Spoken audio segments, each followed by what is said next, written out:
Is for those outside of the USA that wish to donate to the Eastern Security Network Fund that is based in the United States. Because of the fees that donators have to pay the bank when sending wires, we recommend that if you're sending less than $250, that you donate through the IPOB USA website. It's fast, simple, and less expensive for you. Go to our website, www.ipobinusa.org/donate. That is www.ipobinusa.org/donate and make your contribution.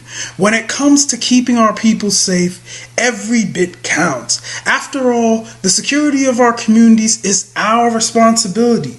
Let's make this happen together.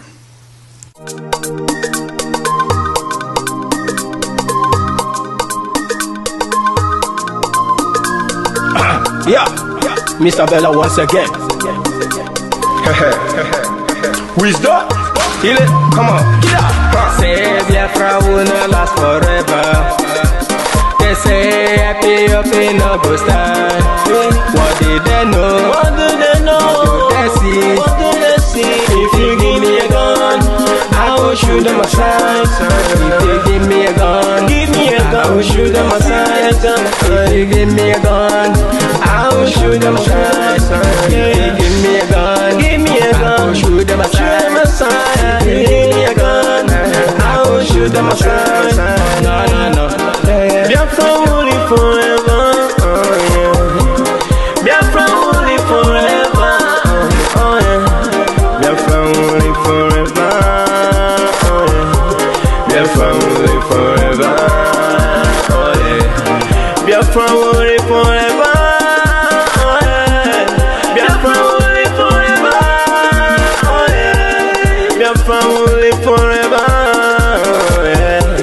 Biafra will live forever. Ogerugo manige tetanura. The lovers of Biafra. This is the time we need to come together and fight for what is belong to us. Ogerugo maniga bandizu. What make us a giant of Africa? Adapo chinti na sugo. Mbogeru nisina nyama kweno. Hello Lisa Binigwe. Out of his wisdom, giving us somebody like Nnamdi Kanu for this our rescue mission. Biafra will not last forever. They say happy up in no go stand. What did they know? What do they know? What do they see? What do they see? If you give me a gun, I go shoot them aside. If you give me a gun, I go shoot them aside. If you give me a gun, I go shoot them aside. If you give me a gun, I go shoot them aside. If you give me a gun, I go shoot them aside. Oh no. See you joke, our hero, how the fighting never stop. Nnamdi Kanu, but no phone will stop. He cannot stop. Biafra will live forever. Believe me now. But independence for Nigeria as a corporate entity is not enough. The peoples of Nigeria must at the same time be guaranteed their freedom. We must ensure that in an independent Nigeria, individual citizens throughout the land enjoy liberty, human dignity, and equality under the law. There must be one Nigeria with one constitution and one law for all.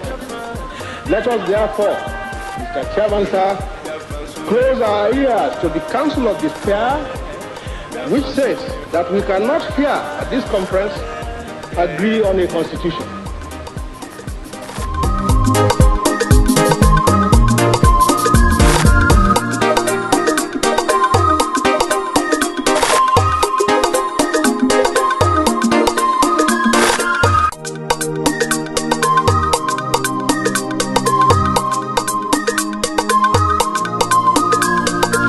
Yeah.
Good evening, good evening, good morning, good afternoon.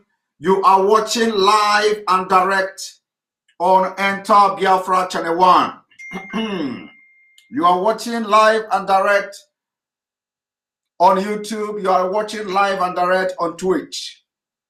Just today, again, we have been able to go live on Twitter. I've just tried it now, and it went through. Although it will be very difficult to broadcast from the gadget we are using to Twitter, because the plugin we are using to do that before, they no longer work with Twitter. So we can no longer broadcast from Twitter simultaneously. But I've been able to go live on Twitter today, and it worked, to inform the people on Twitter that we are going live here, and the video is there. So welcome to this program this day. This is live and direct, 21st day of July 2021. Today, we continue with the part 3, Unmasking the Man in AsoRock part 3.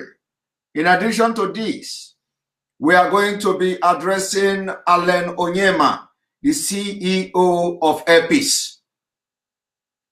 You see, sometimes when people are doing what they are doing, you just sit down and watch.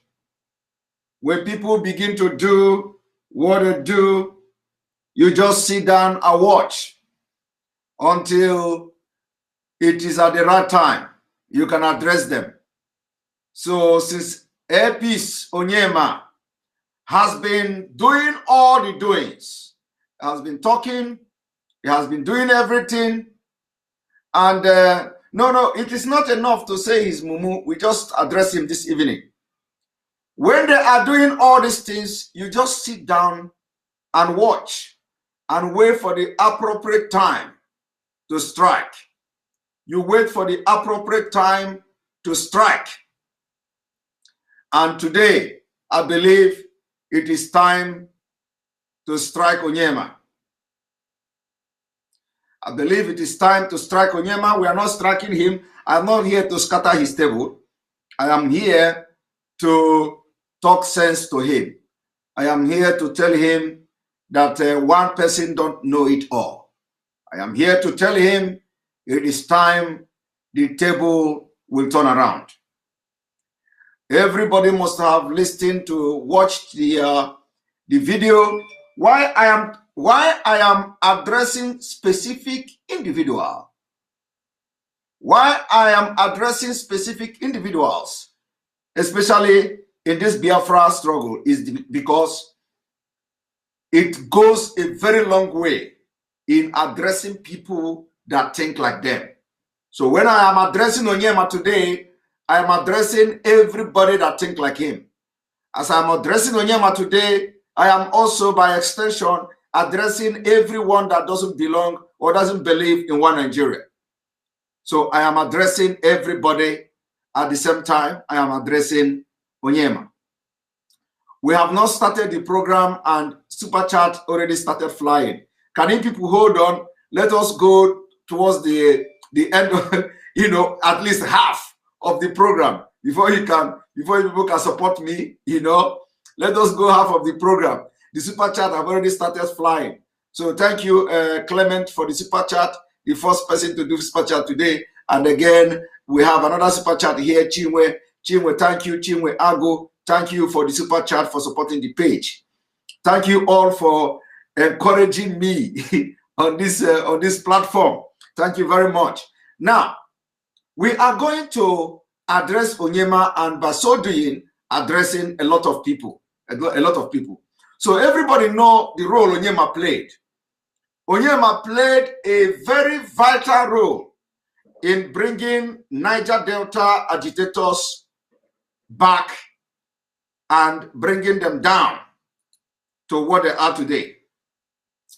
Alena Katan, thank you for your Super Chat. I appreciate you.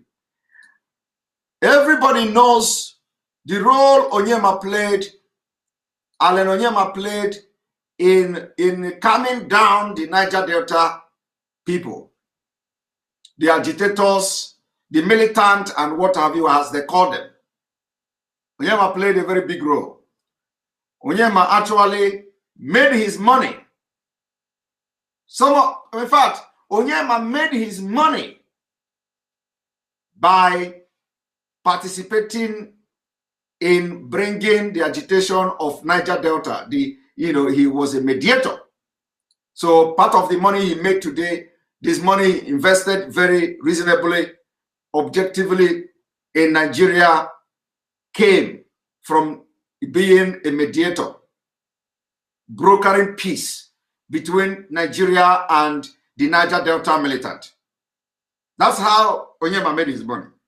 At least, it may be other one, but this is one where everybody knows. Now, I want to ask Onyema, as you made money by brokering peace between Niger Delta militant and the federal government of Nigeria, have you ended the reason for why the militants in Niger Delta took up arms? Is a question I am asking everybody today.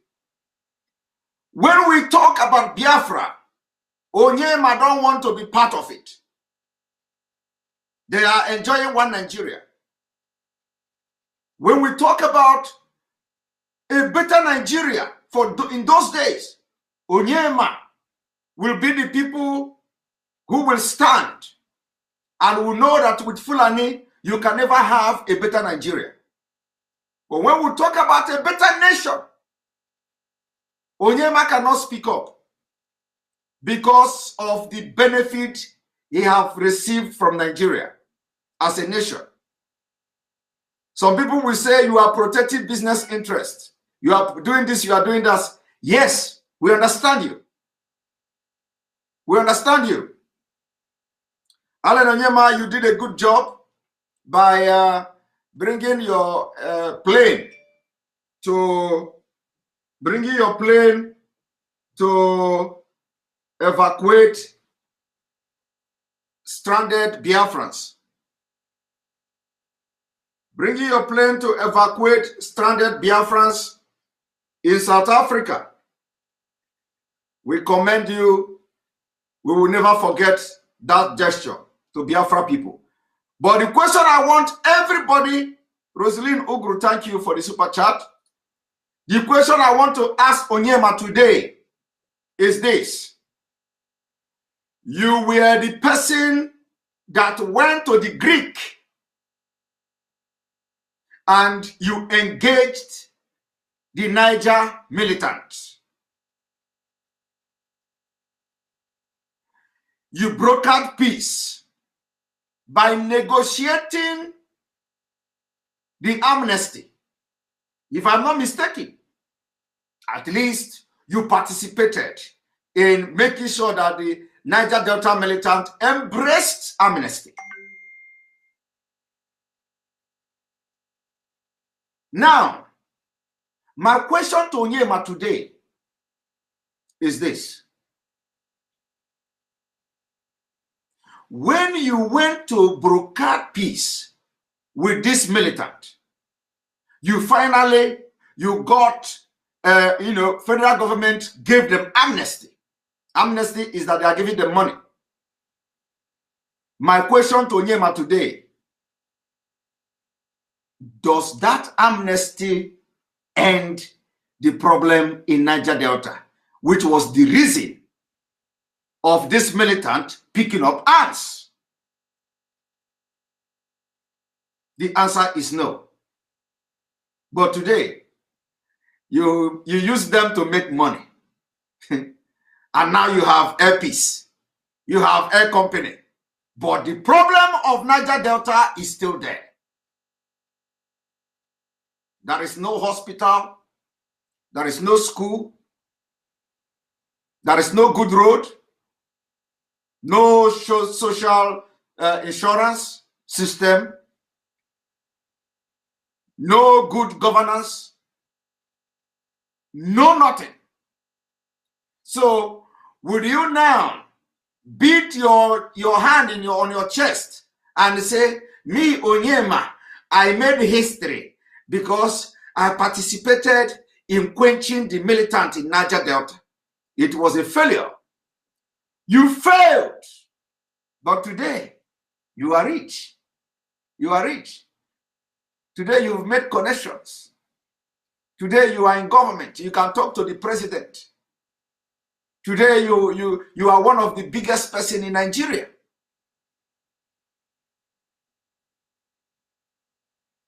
But the channel of your wealth, where you made your money by brokering peace between the federal government and the militant, that problem was not solved, but it solved your poverty. It created wealth for you. It created wealth. It made you what you are today. But the problem you wanted to go to solve with the Niger Delta militant, you didn't solve it. You didn't solve it. The only thing you solved, if there is anything like that, is that you ask them to lay down their arms. They lay down their arms in exchange for peanuts.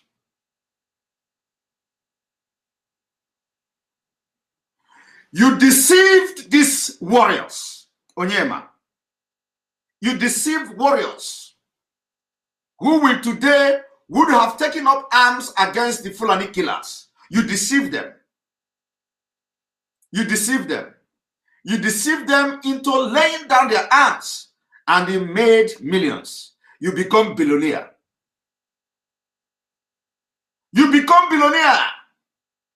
As I'm talking to you today, some of those people that laid down their arms because they trusted you and you promised them that are going to get amnesty. As I'm talking to you today, when Buhari came in 2015, the amnesty, they stopped it.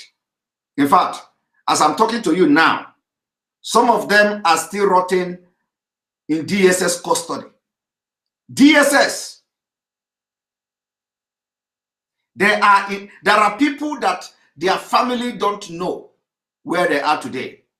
Some of them have been killed because there is nobody to speak for them.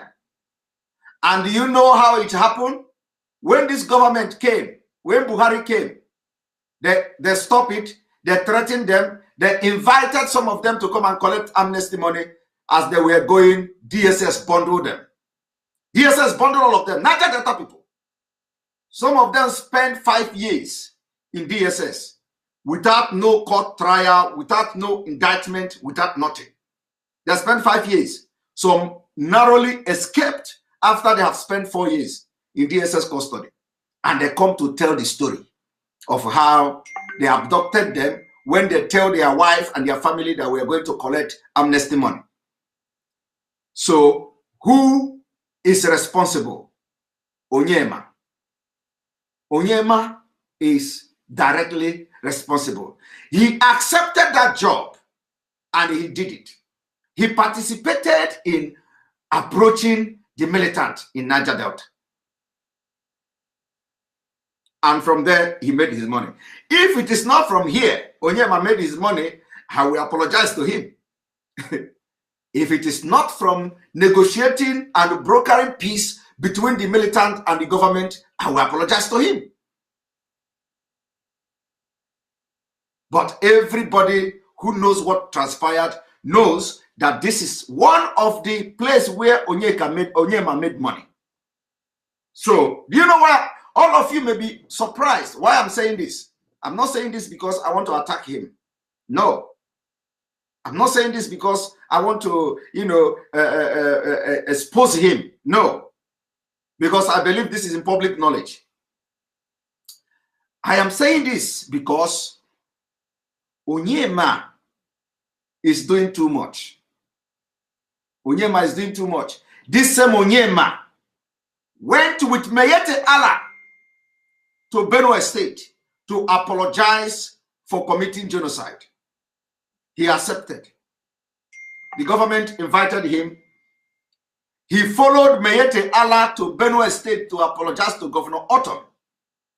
Last year, February or January or so, 2020, 2019 stroke 2020. I don't know the exact month, but the records are there.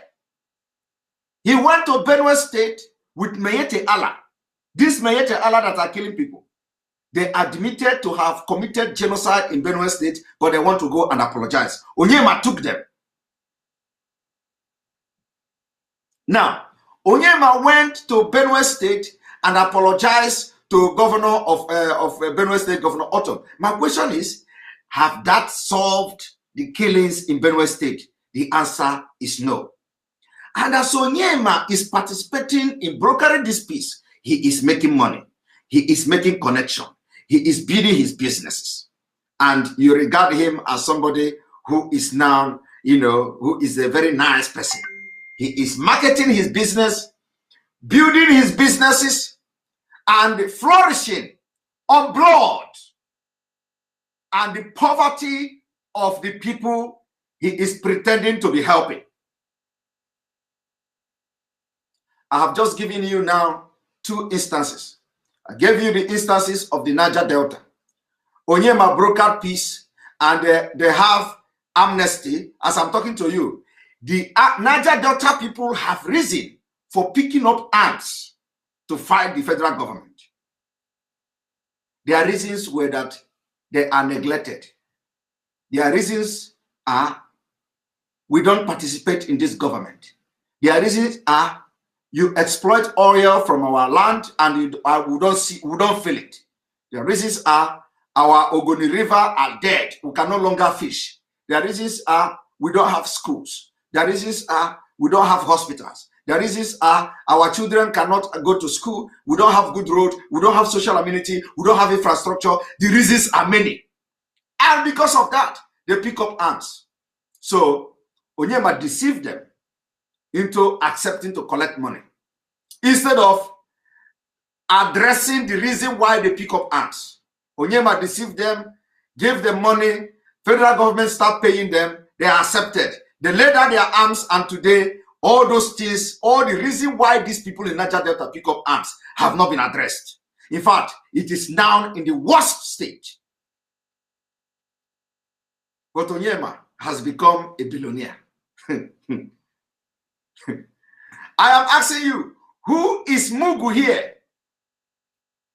Cheney Apple, thank you for the super chat. We appreciate you. Who is the Mugu here? You see, 419, Dinudi. 419 is a section in Nigeria Criminal Code. 419 is a section in Nigeria Criminal Code. In this particular case, the 419 is not against Nigeria government. The 419 is against the militant. 419 is against the Niger Delta people. The 419 is against the collective interests of the people that found themselves as Niger Delta. Because Onyema is now in money. Onyema is doing well from the proceed that he made by brokering peace with you. Now, he did not broker that peace to address the fundamental issues that made you to pick up arms. He didn't address it.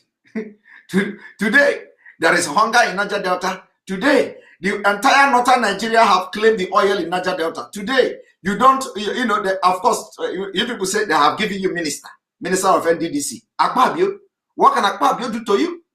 Akpabio have come to continue to loot. Akpabio is even worse than any person.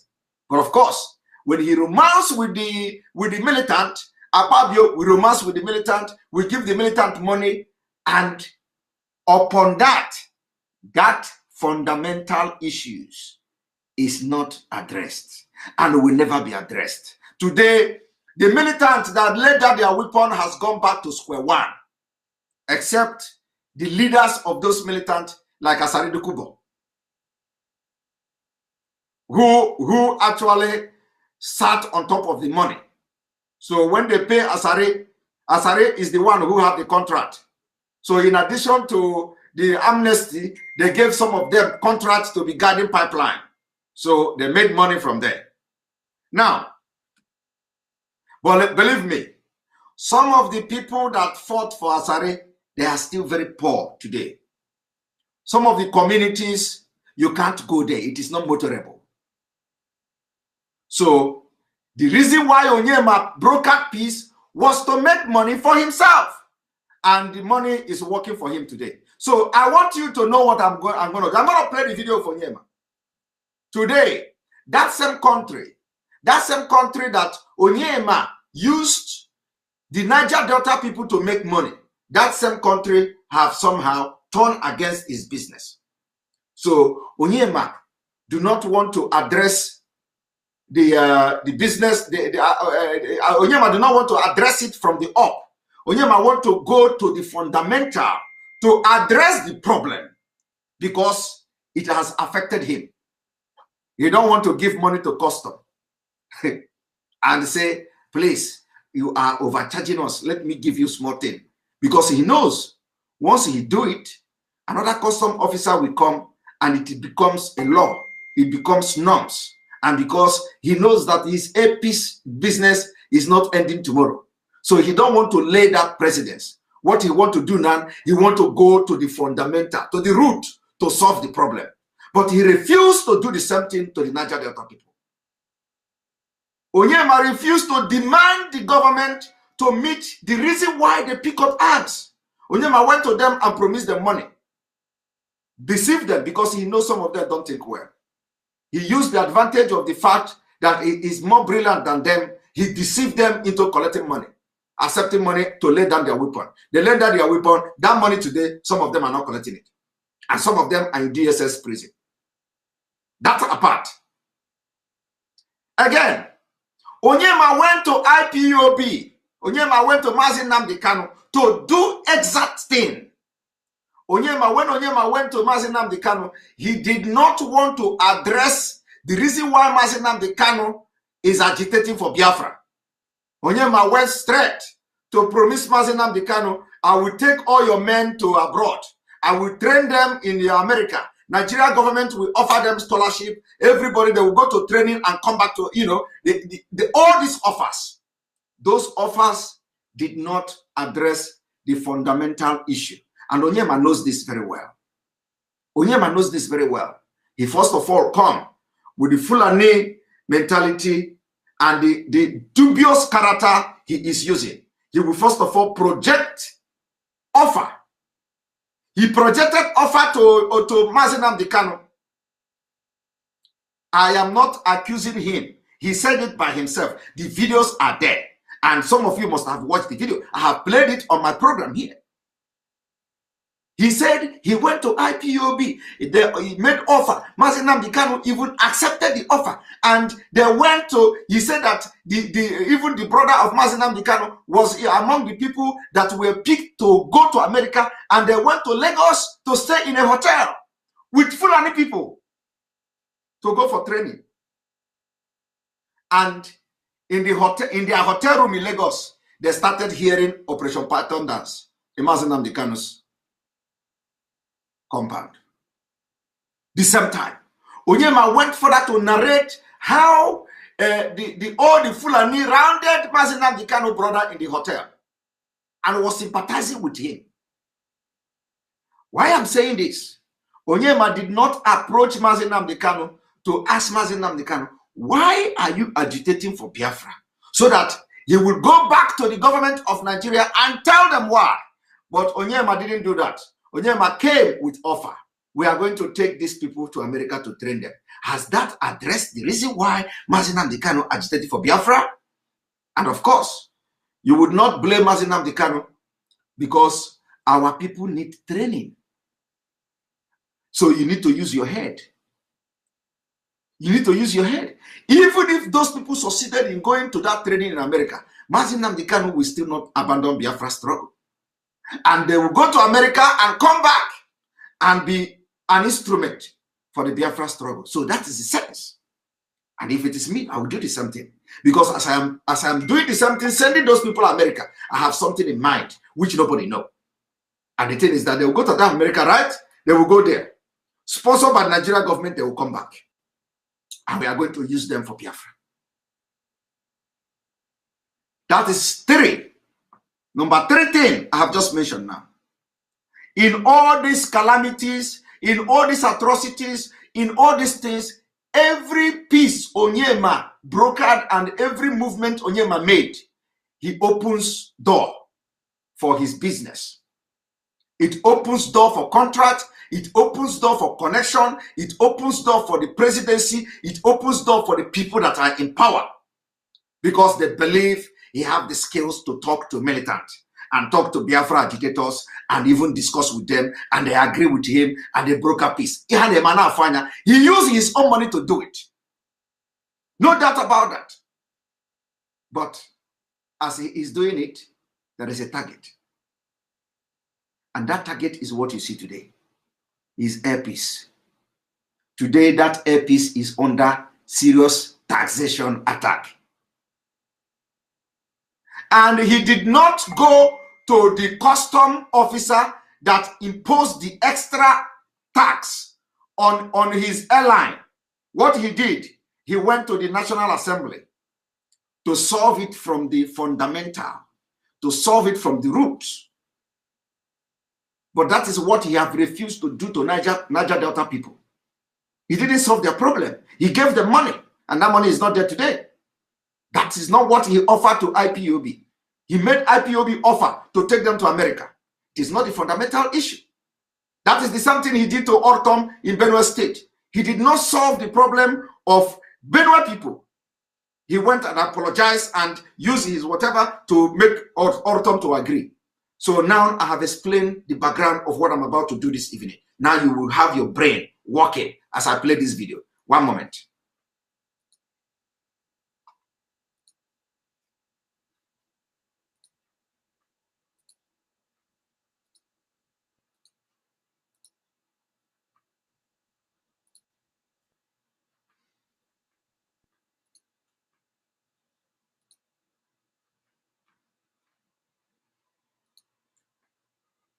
Months in aviation. There are no halfways in aviation. If it is not optimum, it is not allowed. So safety must be the watchword at all times. There are several reasons why delays do occur. One of them, the aircraft might go take. The captain might get into the aircraft and notices that he could not go at that moment. He cannot go into the skies with such a plane. You are required not to move that plane. And this is just like you can wake up in the morning and you feel sick. The same thing with the aircraft. No matter if the aircraft can come back from sea check and the same day develop a problem, you are not allowed to fly it. You may have brought in passengers to go into the aircraft. As at the time of starting the engine, something happens. You must, because of safety, ground that plane at that moment. This will bring about a kind of delay. Delays are not only caused in Nigerian airspace. Even abroad, I've been on a British airline from 10 o'clock in the morning to 2 p.m. In fact, that aircraft was supposed to leave Britain at 10 o'clock. I called my wife at 10 o'clock. At 2:30, I called my wife. My wife said, you landed so early. I said, no, we are still inside the aircraft. And they were giving us water. We were inside the aircraft. When they went to the threshold, they announced that one of the engines couldn't power very well. We went back. 99% of the passengers were Nigerians. Nobody said a word.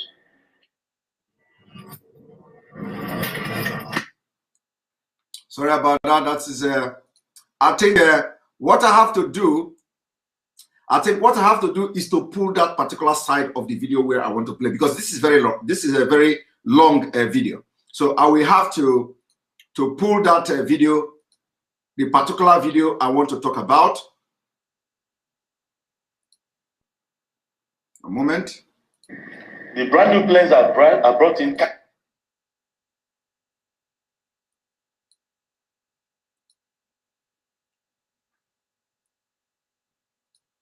So to cut the whole story short, because there are a lot of things we're going to do this evening, I want you to watch this video.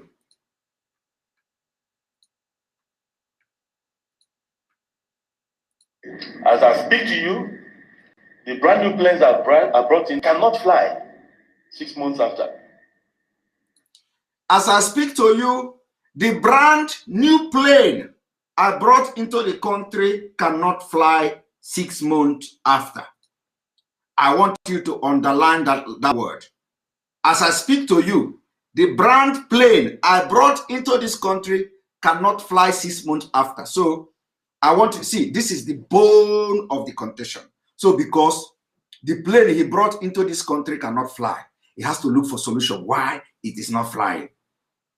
So he has to find solution why it is not flying. So he went to the National Assembly and I want you to watch.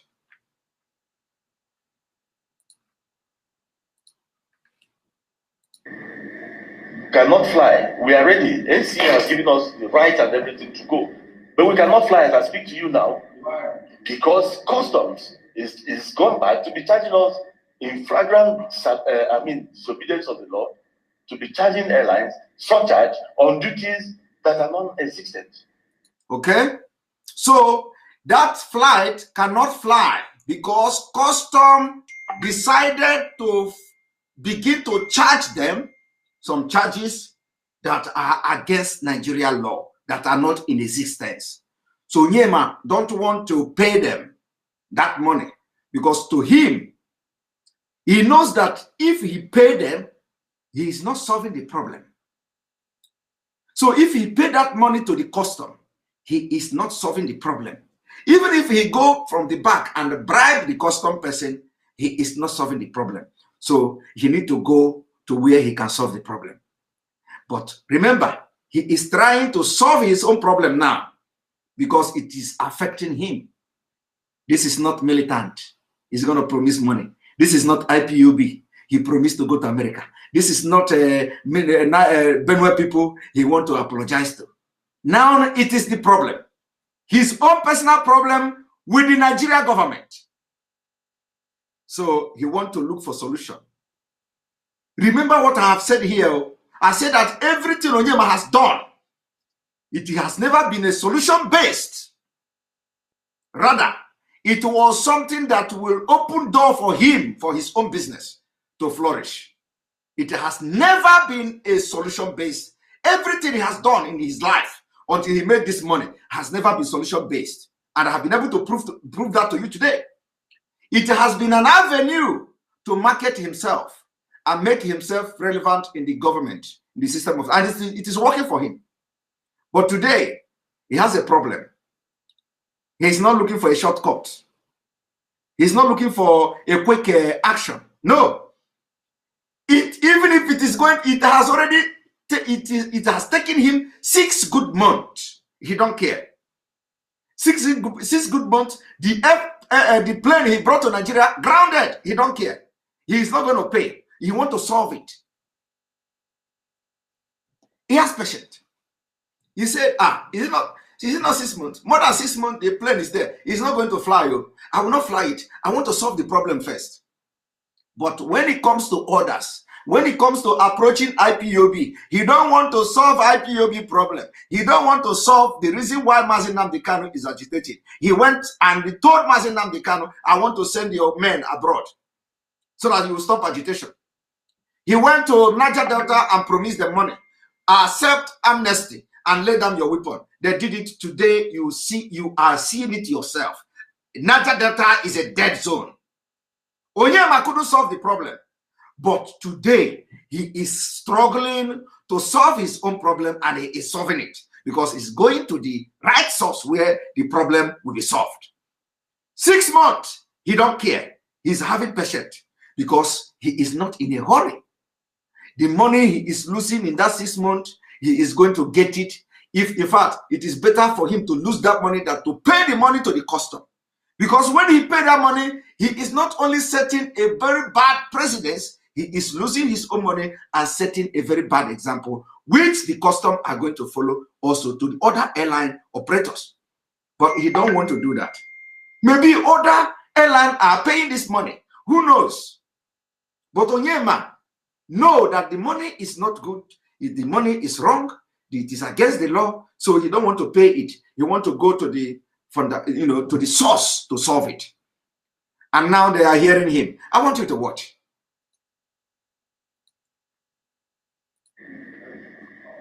They on our spare parts and everything they put surcharge. What they do is they will give you the duty. Maybe the duty is 500 million. They waive the duty, but they now charge you 7% of that 500 million. So there's no foundation for that. That is illegal, absolutely illegal. And airlines are being made to go through this. You see, and airlines are being made to go through this. So which means actually some airlines are paying that money, but he don't want to pay it. He want to solve it. He know it is wrong. He know it is wrong.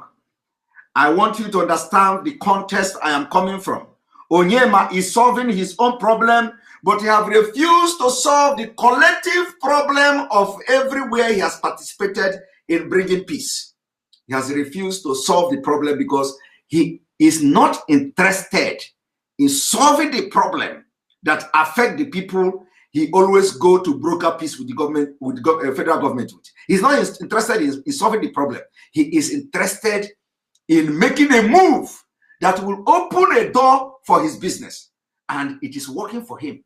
So you see, sometimes when we do this, people will be surprised because you just begin to think something that you don't know.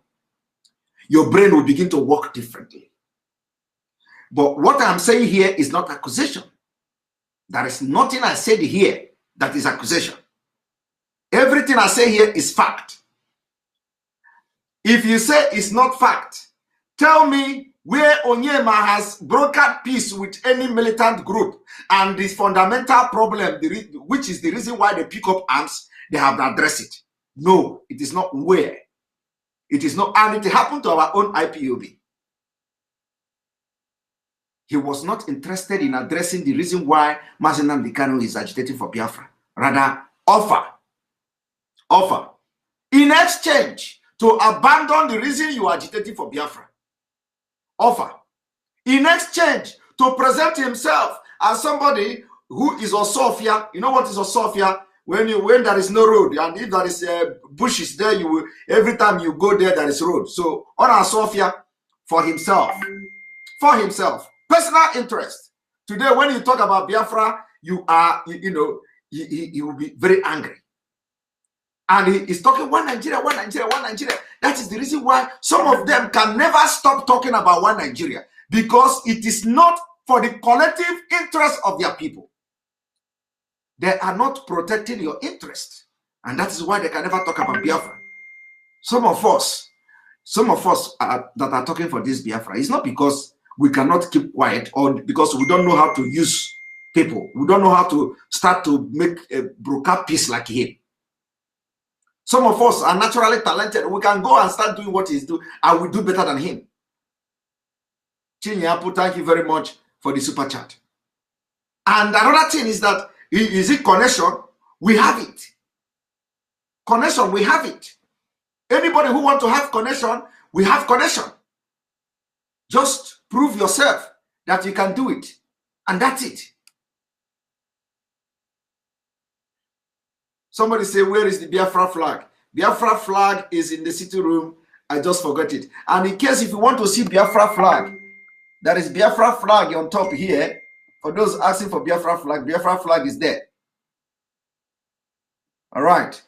I forgot my Biafra flag where I had a worship on Sunday. Now, that is by the way. So I want you to continue to listen to this man. If not for the Honorable Minister of Aviation, airlines would have gone on strike and decided to down tools We've been discussing that and they think it's a joke. But there's a limit to which we can listen to our minister. Because the minister wants us to fly safe too. There's a limit.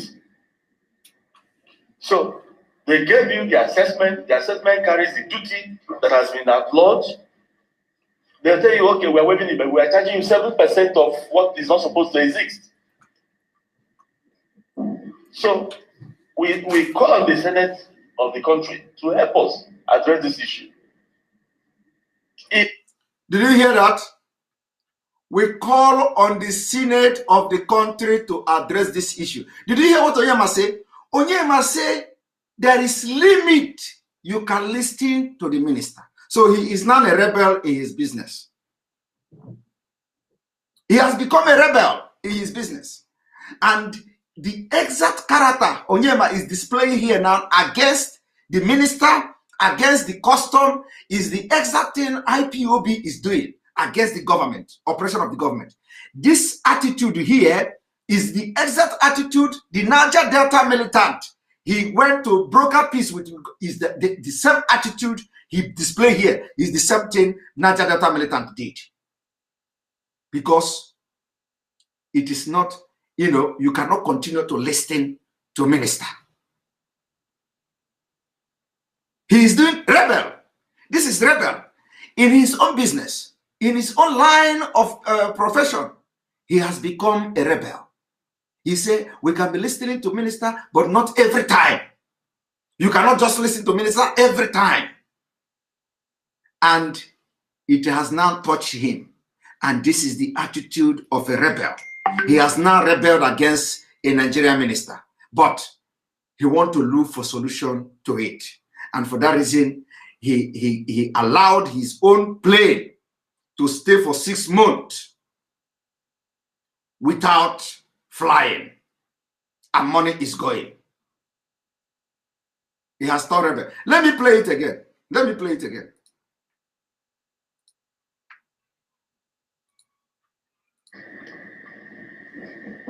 So we call on the Senate of the country to help us address this issue.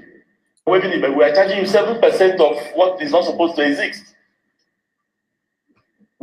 So we call on the Senate of the country to help us address this issue. If you are not able to bring in your spare parts as I've due to get the aircraft up, that is a problem. Passengers must experience delays because the fewer planes that will be available, if anything happens to any of them, you have to wait for. They'll tell you, okay, we're waiving it, but we are charging you 7% of what, because the minister wants us to fly safe too. But there's a limit to which we can listen to our minister. If not for the Honorable Minister of Aviation, airlines would have gone on strike. If not for the Minister of Aviation, airline would have gone on strike. And decide to down tools. We've been discussing that and I think it's a joke. But there's a limit to which we can listen to our minister. You see, there is a limit at which we can listen to our minister. There is a limit at which we can listen to our minister. And there is a limit at which I can respect him as Onyema. And that's what I'm doing now. So he should not, he should not pick offense in what I'm doing now. That's why I say he has done too much. He has done too much. It is not, that there is a limit to which we can listen to the minister. Even when the minister is coming them down, there is a limit. So to them now, they have gone over, they have gone that limit to which they can listen to the minister, and now they rebel against the minister. And they have to go to the National Assembly to solve their problem because they can no longer listen to the minister. And that is rebelling against the Minister of Aviation, who they can no longer listen to. And that is the exact thing I am doing now. There is a limit to which I can, listen or respect the Nigeria or become a patriotic to any. There is a level, there is a limit I can do. And I have overgone that limit. And I can no longer be part of Nigeria. And that's why we are doing this every day. That's why Mazi Nnamdi Kanu is in DSS. Because there is limit to which Mazi Nnamdi Kanu and the people, the entire Biafra can take about the impunity, the marginalization, the conquest, the control of Fulanis in Nigeria. There's limit we can go. And that limit is what brought us where we are today. Onyema is doing the same thing. You see, one thing is that you wait. You know, that's why I know they rush things. I don't rush things. That's why when something is happening, keep calm, calm down. A day is coming where you are going to use the person, whatever he does, to judge him. They say in Nigeria, in those days when police is arresting people, don't talk. If you speak, whatever you say will be used against you in the court of law. That is the only English. That is the only English Nigeria police speak very well. Even a Boki in Nigeria police can speak this English. Whatever you say will be used against you in the court of law. They cram it. So any police in Nigeria cram. This is what they know. If they miss any English, they can never miss this one. So I am using whatever he is saying now, and this is, but the only difference is that this is not the court of law. So Onyema is doing the same thing, and I hope you people understand what I'm saying. What I'm saying here is that we are fighting for Biafra to solve the problem that Nigeria government has created. We want a better country. We have gone the limit, and we cannot take it anymore. And Onyema is doing it in his business to protect his own business. The only difference again is that we are not as selfish as Onyema. We are not selfish. We don't want to fight for ourselves. We are fighting for the collective interest of everybody, not just Biafra. We are fighting for Duduwa. We are fighting for Hausa people. We are fighting for Middle Belt. We are fighting for Biafra. Even some people are accusing me. Some people are accusing me. This one, Simon Ekpa, is always talking about to Duduwa people. Is he allegiance now to Duduwa nation? We are not that selfish. That is selfish attitude. Because if Mazi Nnamdi Kanu is here, he fights for everybody. He doesn't fight for Biafra alone.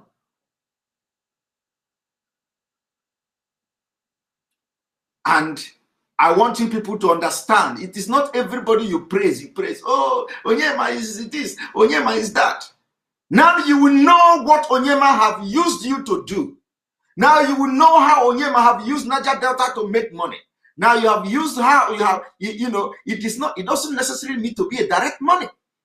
Now you have known how Onyema have also used IPOB to make connections to AsoRock. Now you have known how Onyema have used the same tactics to go to Benue State with Maeti Allah. But today, the table have turned. It is not even a bad one. The table have turned to ordinary taxation, and he is making that money. Taxation, 500 million, 7%. Taxation, illegal taxation from the same Fulani government. And he is rebelling against them, telling you there is a limit, you can listen to the minister. That same limit Mazi Nnamdi Kanu is applying, that there is a limit he can respect the Nigeria authority.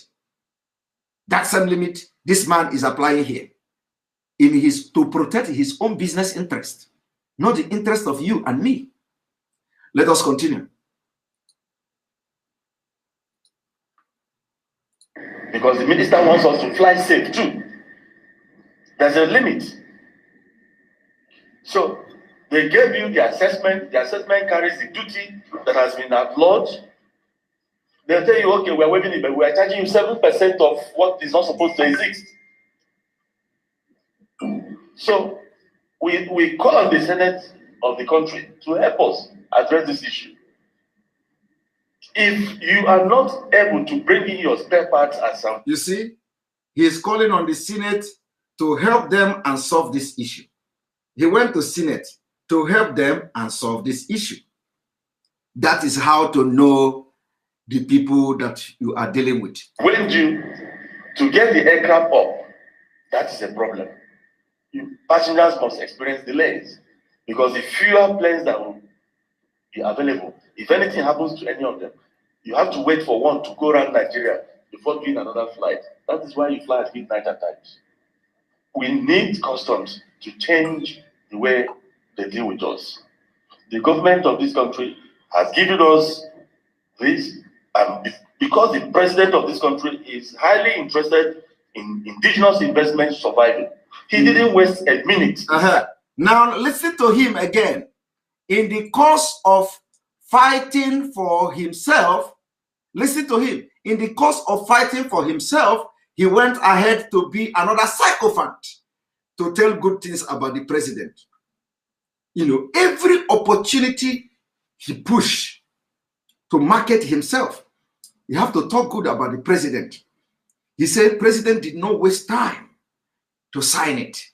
In other words, protecting and giving the president that have suffered you and me a very good name. The president that could not sign electoral amendment, he is very happy, praising him for not wasting time to sign his own.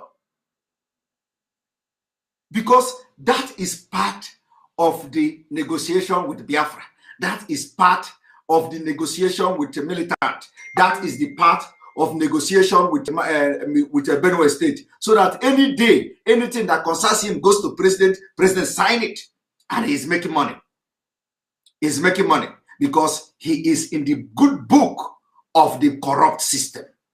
In the good book. But the same president will not sign a bill that will benefit the entire Nigeria, but he will sign a bill that will concern him. And that is why he will go to any length to use his own money to sponsor IPOB to go to America for training. Because he knows the day he is going to get the dividend of that money is coming. And he has gotten it in Maji Promaji. In Maji Promaji. This same president that signed this paper without wasting time have so many bills that borders on the interest of the entire Nigeria. He is not signing it. But he did not waste time. I want you people to understand what is going on.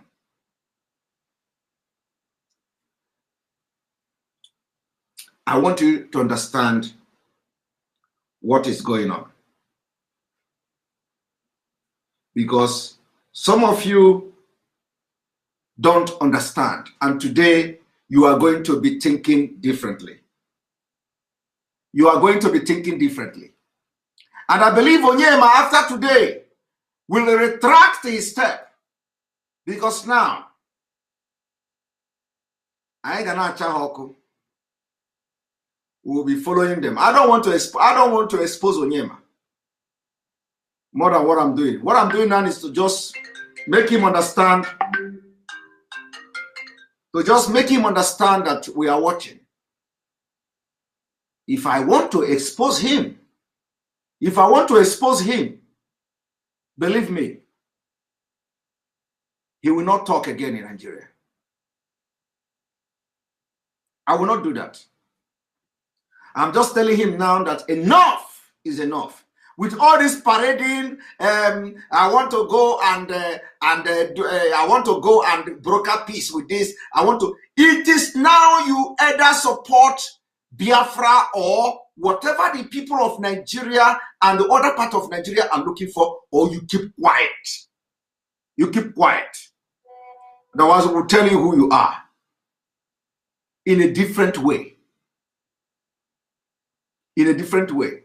Why would this man be fighting this like this, be fighting like this for his own? But when it comes to public interest, he wants to give them offer from government, from federal government. When it comes to public interest, he wants to give offer from the federal government. Offer, offer, offer. He is not addressing the fundamental issue like he went to the Senate now to address and solve this problem, because it borders in his business. Thank you very much, Uchechi Uzaka, Simon Wanem, Chukwokika Biama will restore our Biafra land, and all these selfish flavors will disappear from Biafra land in shame. He said, let us listen to him till the end. I need this into law. So why should any government agency not feel the pulse of the man on the beat and everybody is criticizing him? If something like this happens to the president, that one happens to the president. He has done his bit. And he must be praised for doing his bit. You see? President must be praised for doing his bid, because the bid is about him benefiting from the president. Onyema is praising the president there. Every time we criticize the president, this one happened, is the president. That one happened, is the president. Now, this is not about the president. The president has done his own. What is happening? The same president did not stop the Fulani from killing people from his tribe. But when you talk, they say he's Fulani. Everybody is security, this is security, that. But he is there praising the president because he is protecting his business, marketing his business at the same time. At the same time, becoming the biggest sycophant. And he thinks he has business skills and business brain. Because, you know, when these people are this koni, they think that this koni is part of business skill. It's not part of business skill. It's not part of business skill. It is evil. It is evil.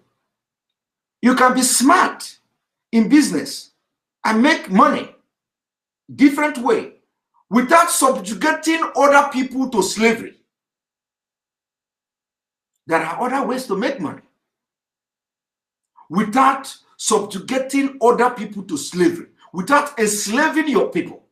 Because Onyema open door is an enslavement to Niger Delta people. Onyema open door is an enslavement to Biafra people. Onyema open door is an enslavement to Benue people.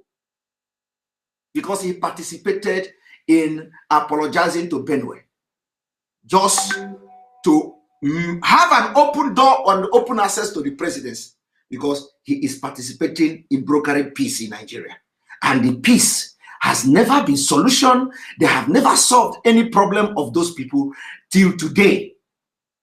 It is only when the time comes, like 5 years, the problem will metamorphose from that thing, what it was when Onyema went there, to something bigger. So Onyema has added to the problem of Nigeria today. Because had it been that he did not go to Niger Delta, maybe who knows? Maybe the Niger Delta militancy would have even fight till by today. They must have a better deal. A better deal and what you can see koro eyes. But today, all those money paid to them, where is it? The money is gone. When they give them the money, they go to hotel, carry women, and that's it. Some of them, you know, so it is useless. The reason why they fought that Niger Delta war for 8 years, or how many years they fought that war, is still there. It was not solved. Onyema deceived them. Onyema deceived them. He wanted to deceive Mazi Nnamdi Kanu too. When Mazi Nnamdi Kanu outsmart him. And one thing is that as he already prepared the ground to send the group of Mazi Nnamdi Kanu to America, a pattern dance was dancing in Afarogu. So they miscalculated. They miscalculated. Now, let us continue. Watching Praise Buhari. Another one is end user certificate that we are supposed to get from the National Security Advisor's Office. They developed a portal where there are certain parts that are designated as dangerous goods. You must get the end user certificate before you are allowed to import those parts. Even those countries where the parts will be coming from will not even allow you to ship or to bring that from the Nigerian government. Let me give you an example. One Airbus aircraft, nothing is wrong with that aircraft apart from one spare part. We identified the spare, we paid for the spare, It took us 3 months to get the end user certificate. If you go to the portal, I don't know, they don't know how to address the portal, they don't know how to go through it. It took us 3 months while the plane was lying there on the ground. That's colossal loss. I'm bringing this to the fore so that some of the agencies, they may not know, to help us. Aviation is not a profitable venture. I'm happy you have a distinguished Senator Nala with you. It's not a profitable venture. It is not. But it takes it's addictive. When you go into it, it's addictive. You can close your other businesses to go into it. Our minister knows more than I do. He's both a pilot and an engineer, aircraft engineer. So it's addictive. Once you're into it, you never do any other thing again. Those of us in it are just in it for service. And we should be helped to help our country. I think also the airports should be helped to, develop more parking spaces. Now we are bringing in more planes. So many airlines are bringing in more planes.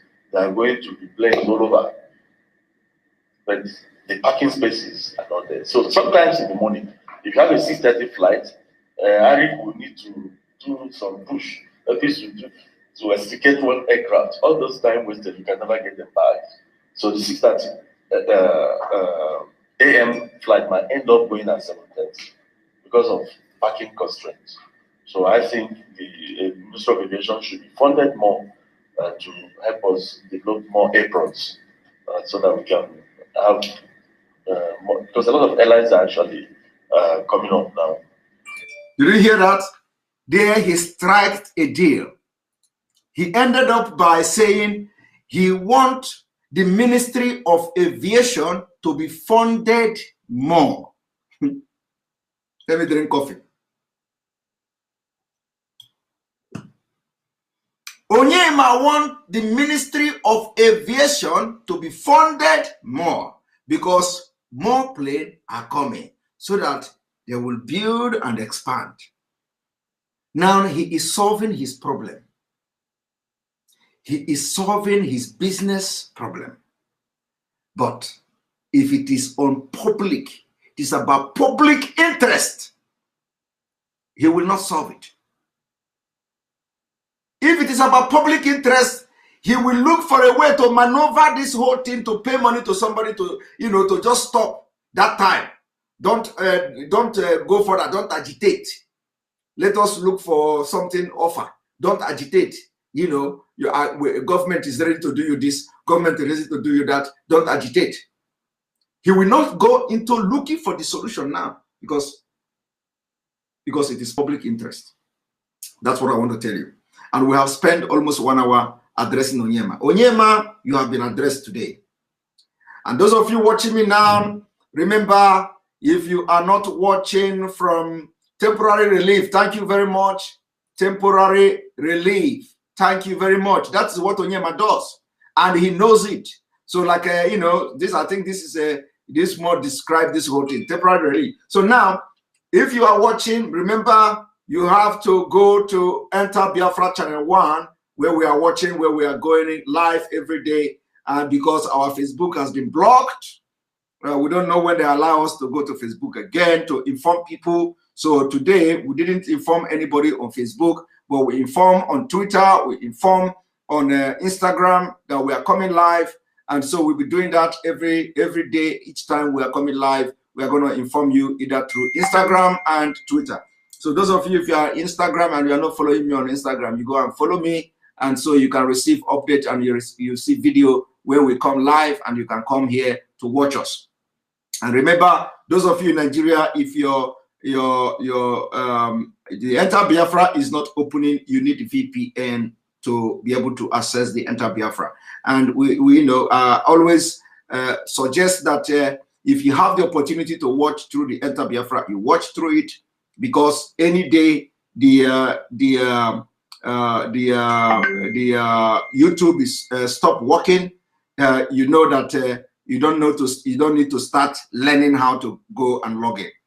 In Enter Biafra, you can log in through your Facebook. You can log in. You can register and or subscribe to the newsletter, so you'll be receiving email anytime we post article or post news. Very, very important. Very, very important. I know it is not easy, but we'll continue to say it like this until everybody master it, or see people know how to use it. You can also create your own profile on Enter Biafra. You create your own profile. You can send message to your friends on Enter that are using Enter Biafra. You can send email. You can send message. You can send. You can receive message and reply message using Enter Biafra. A lot of things are in Enter Biafra if you know how to use it.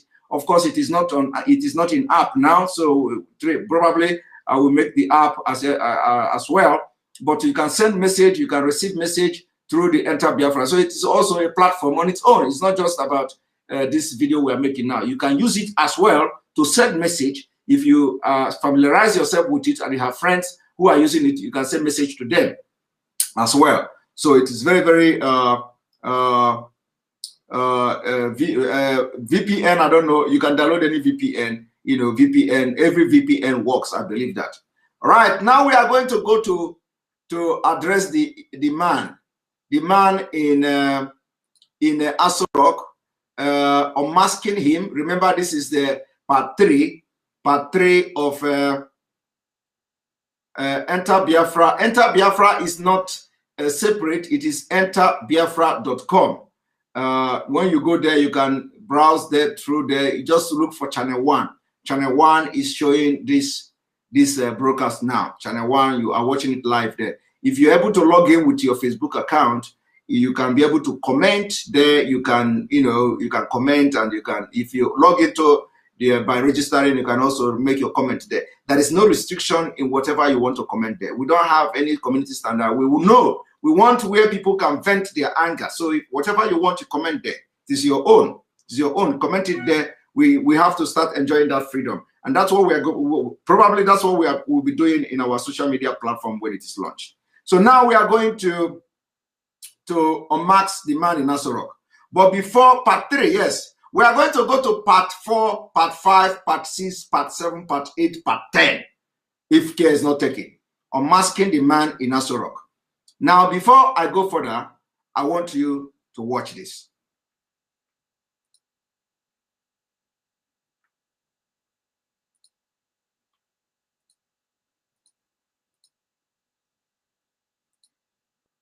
If we had a press.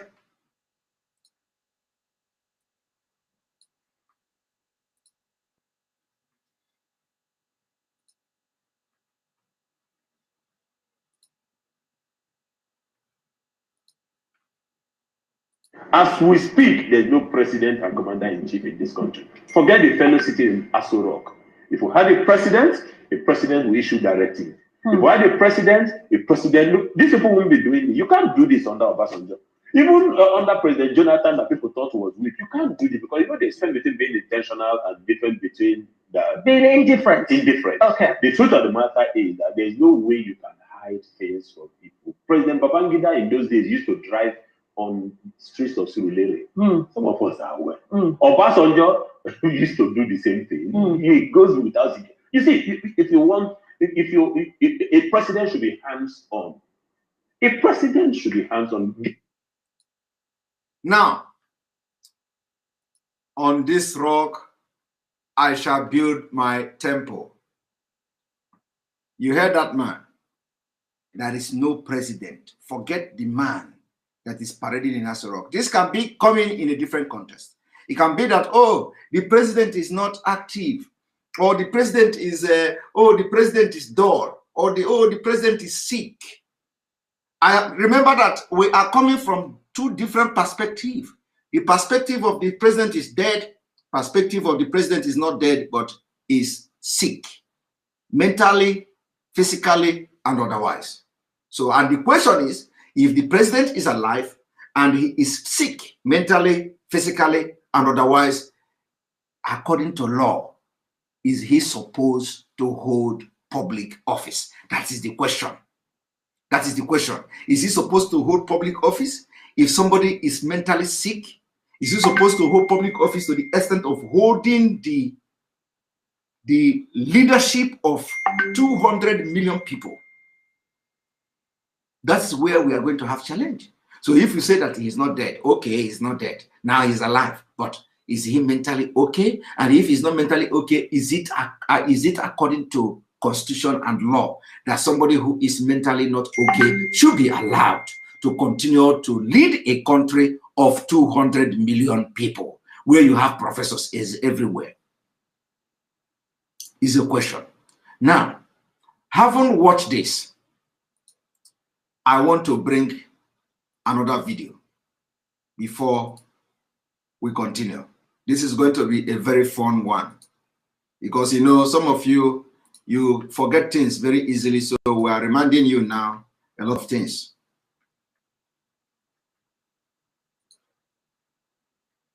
For those of you who ask for flag, I will be putting this video before this video finishes. You will see flag here.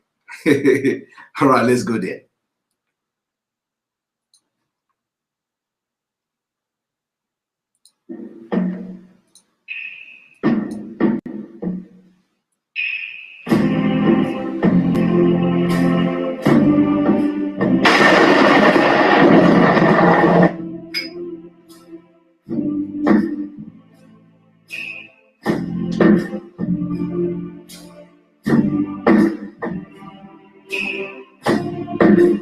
You have been described differently by different people. Man of integrity, man of honor, incorruptible. Some simply say you are phenomenal in Nigeria's political landscape. How will you describe yourself personally? Who is Muhammadu Buhari?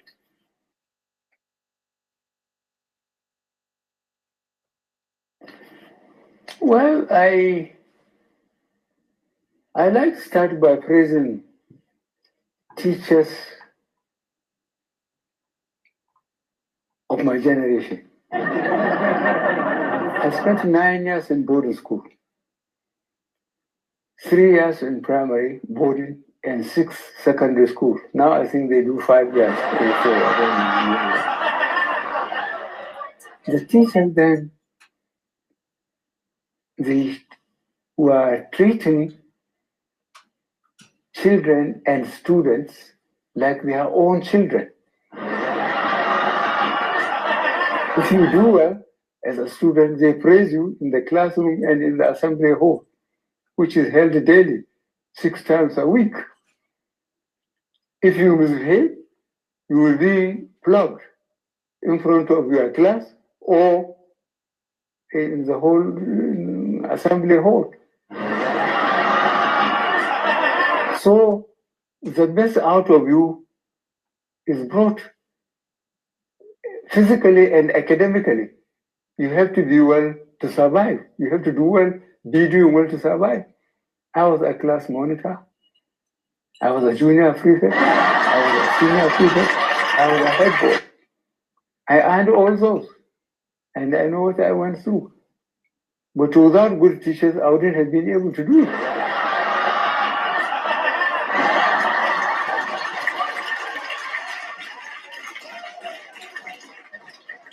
So who is Muhammadu Buhari?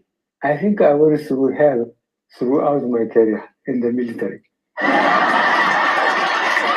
I was a lieutenant in Lagos during the first coup, 15th January 1966.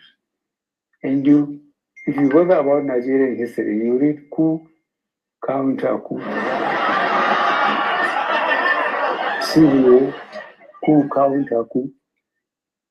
I was all in it, including in detention for 3.25 years. So I fully qualified to suffer in Nigeria.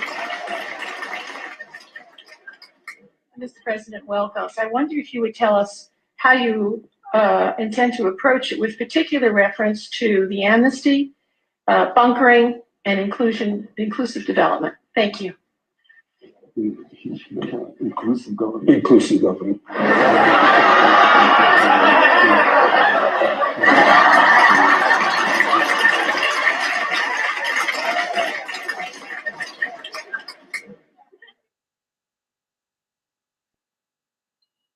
summit of Nigerians. They've actually got some leaders of some fantastically corrupt countries coming to Britain. Nigeria and Afghanistan, possibly the two most corrupt countries. But this particular is actually not corrupt. They are coming at their own expense. You are here for an anti-corruption summit and try to tackle this big scourge. Of course, it's been overshadowed by what the Prime Minister said to the Queen about your country in Afghanistan, calling you fantastically corrupt. What is your reaction to that? Well, I think he's been honest about it. Mr. President, would you like to see an apology from the Prime Minister? No, not at all. Why not? Are you embarrassed by what he said? He wants his money back. Are you embarrassed by what he said? No, I'm not. Is Nigeria fantastically corrupt? Yes.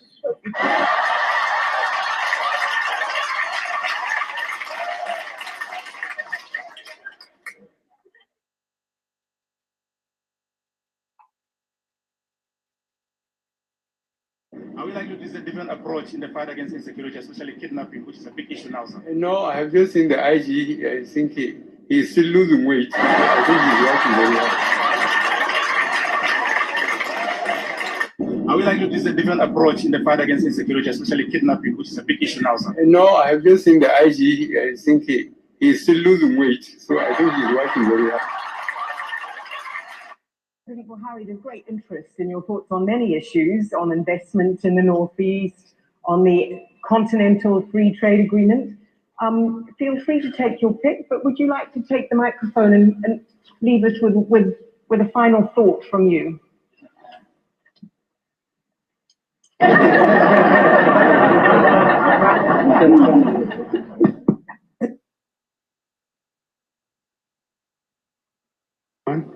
More than 60% of the population is below the age of 30.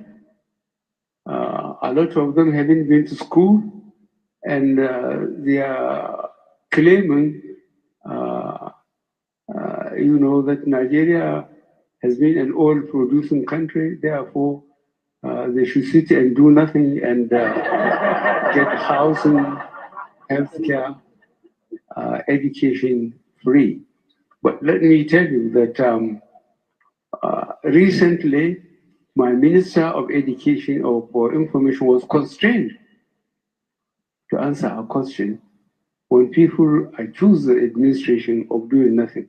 He said, let Nigerians be reminded what position we were before May 2015, what condition we are now, and what we have achieved between then and now.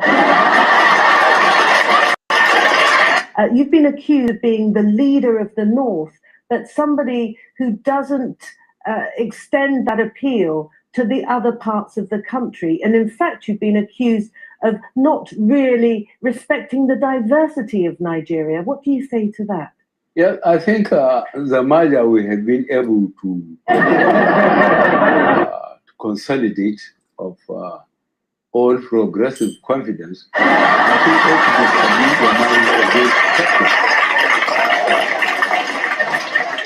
Sir, I'm talking about security. Our soldiers went to the war front, in particular in Northeast, and many of them are injured. Specifically, many of them suffered disability. In March 21st, 2015, Mr. President, you promised in Lafia, Nasarawa State, that you are going to support and work with National Assembly to sign the disability bill if they send it to you. On the 18th of December 2018, the National Assembly transmitted the disability bill to your office. Sir, my question, how do you protect these Nigerian soldiers that have suffered disability by signing a law that will protect them from discrimination and harmful practices? Thank you, sir. Thank you.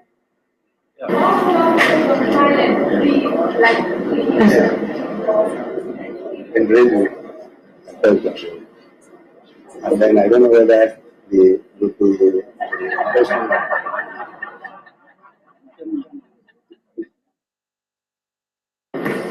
disability bill that was transmitted to you by the National Assembly and which you haven't signed. Do you want to respond to that? It was asked by a gentleman. Yeah. Injured and rehabilitation. No, the disability bill.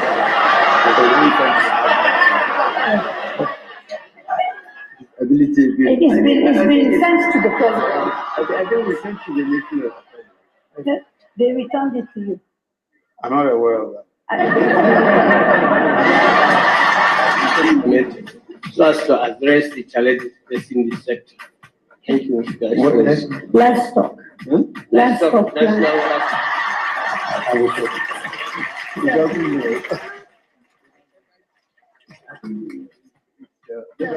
These are all directed at Mr. President.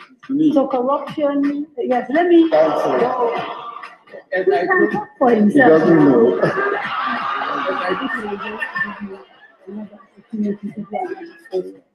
Why? Well, I doesn't know.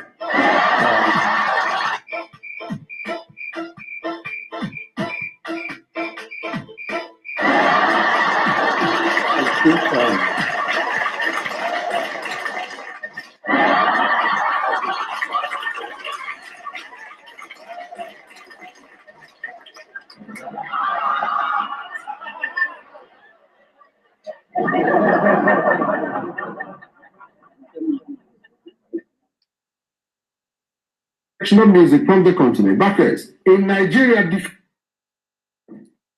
All right. You all must have watched that. You know the reason why I kept quiet. I don't want to talk because I want all of you to enjoy it.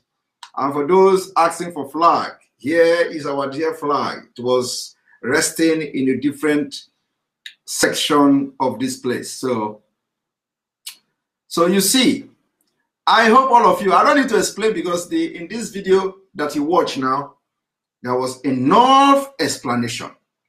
Enough explanation. So is this the Buhari that Obasanjo knew? And Obasanjo said, how can he die and we are not aware of it? How can he die and we are not aware of it? Now,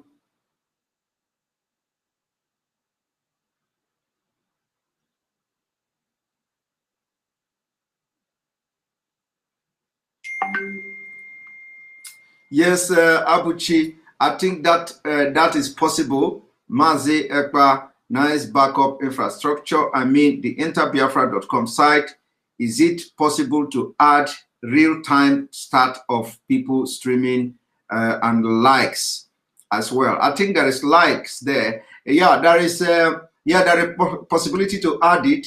You know, there has been some changes on that site. And by, I believe we may be revisiting it again to have the countdown to the next broadcast and all that. Yes, that countdown is there before we have to bring it back because it has become, broadcasting from there has become inevitable. So we have to start that. Yes, I agree with you. Stella Okeke, thank you very much for the super chat. Thank you for supporting the page. Mazi Simon, you are doing a wonderful job. God bless you. Bless you too. Thank you very much for supporting this page. Now, remember, this is now the part 3. We are going to play, continue the video we stopped yesterday. I don't need to explain this video you watch now because they have actually explained the videos and you all have enjoy yourself by listening to the man you call your president. And this is a man that is now ruling 200 million people, where you have graduate professors, doctors, and professionals doing wonderfully well all over the world. And we cannot continue to be part of a country ruled by nomadic people. Now, let us go there. One moment.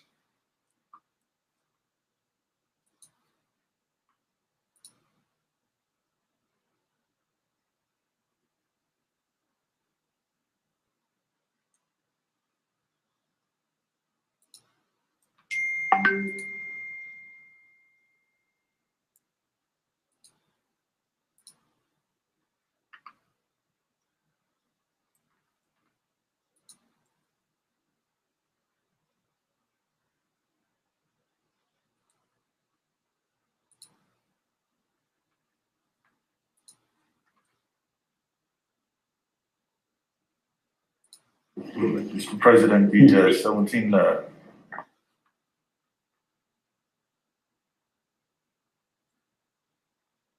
governors in the southern part of the country recently called for restructuring. Hi, yeah, this is Mr. Zuckerberg.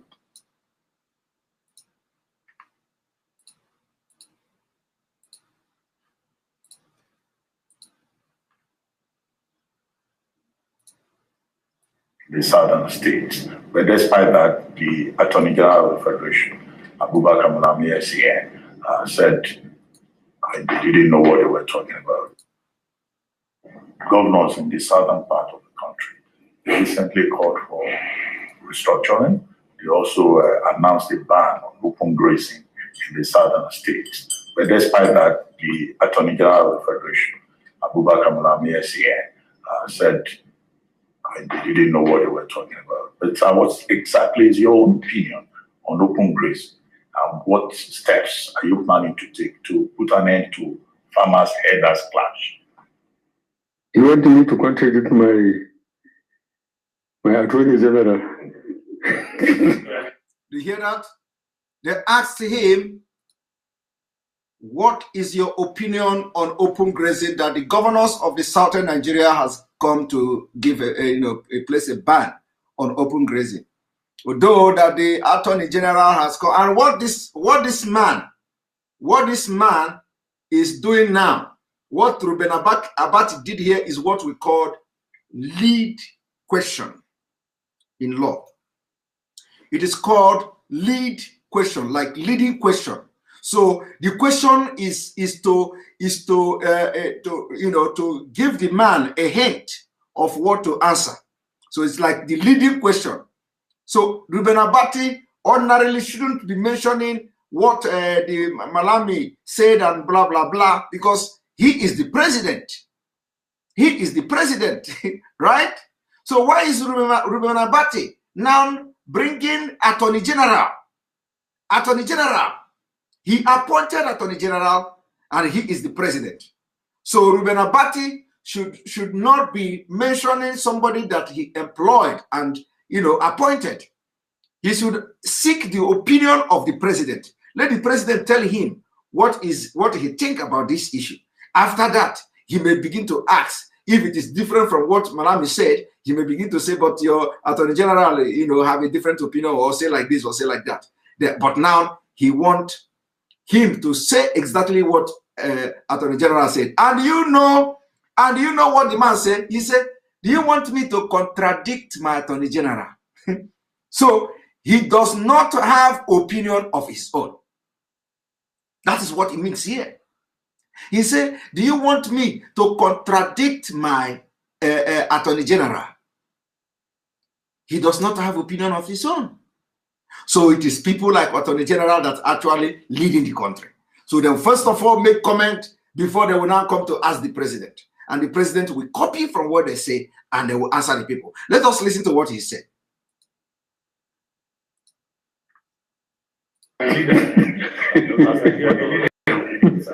Okay. What I did was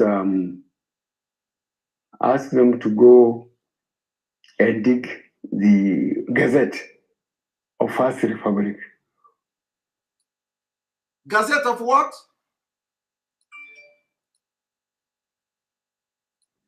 Ask them to go and dig the Gazette of First Republic.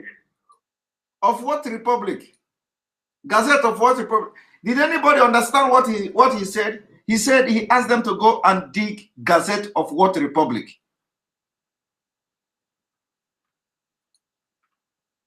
Is it other republic or what did he say? Ask them to go and dig the Gazette of First Republic. When people were very loose, there's cattle routes and grazing area. Cattle routes where when they are moving up country, north to south or east to west, they have to go through there.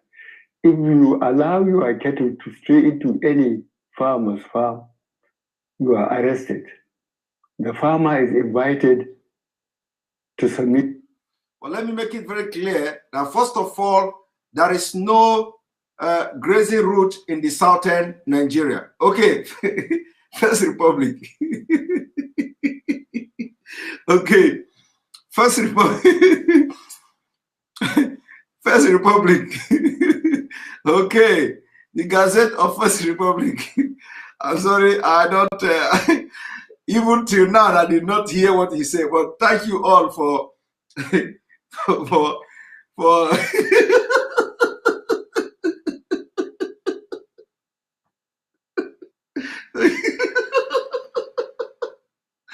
oh my God.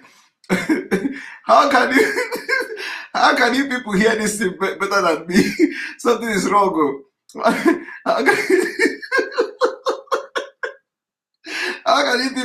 How can you people hear this thing more than me? Eh? What is going on?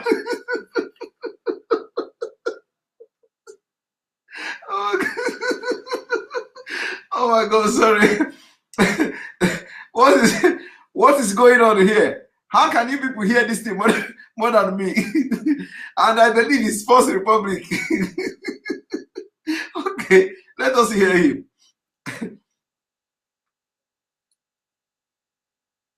Which his claims. The alkali or the judge will say, oh, if you can't, the kettle is sold, and if there is any balance, you are given. And people are behaving themselves. And in the grazing areas, they built earth dams, put windmills, in some places even veterinary departments, so that the herders are limited. Their route is known, their grazing area is known. If they have any problem from the locality is known. But I'm telling you, this rushing to the center, you know, people just, I think. So I ask for the gathered, to make sure that those who encroached on these cattle routes and grazing areas will be dispossessed, and try to bring some order back into the cattle areas. The problem is trying to understand the culture of the cattle rearers. There is a cultural distance between the chiefs and the Fulanis. So the governor of Benue said, I'm not disciplining the cattle rearers because I'm one of them. I cannot refuse to say I'm not one of them, but he's been very unfair to me. Did you see that? I cannot refuse to say I am not one of them, but that is being unfair to him. Now, the question is this man not openly and directly supporting them? You see, he cannot refuse to be one of them. Public.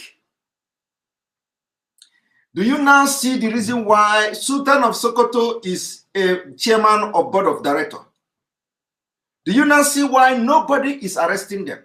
Do you now see why you see the upsurge of terrorists, upsurge of terrorism, upsurge of jihad, upsurge of Fulanization of Nigeria? Because even he himself, he said, he cannot deny that he is not one of them. Remember that this them that we are talking about now, them, they are not Nigerians. But he, as a president of Nigeria, recognized himself as one of them from Central African Republic, one of them from Niger, one of them from Mauritania, one of them from all these Arab countries. He agreed that I'm one of them, but he is not one of the people that are indigenous people in Nigeria. Tell him Igbo, he say, who are the Igbos?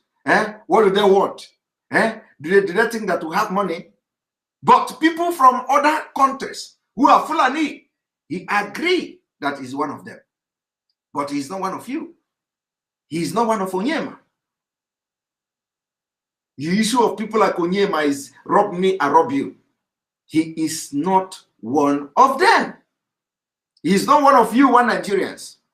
He is one of Mauritania Fulani. He's one of Central Republic Fulani, Africa Republic Fulani. He's one of the Niger Republic Fulani. He's one of Chad Fulani. He's one of Cameroon Fulani. He's one of all these places where you have the Fulanis.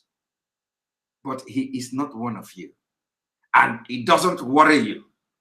You want to defend. Is Buhari is alive? Is Buhari is alive? So if he's alive, is this the man that should be the president of Africa's most populous country? It's a question. But nobody is talking. Obasanjo is busy telling you, how can he die? And we are not aware of it. That is his defense.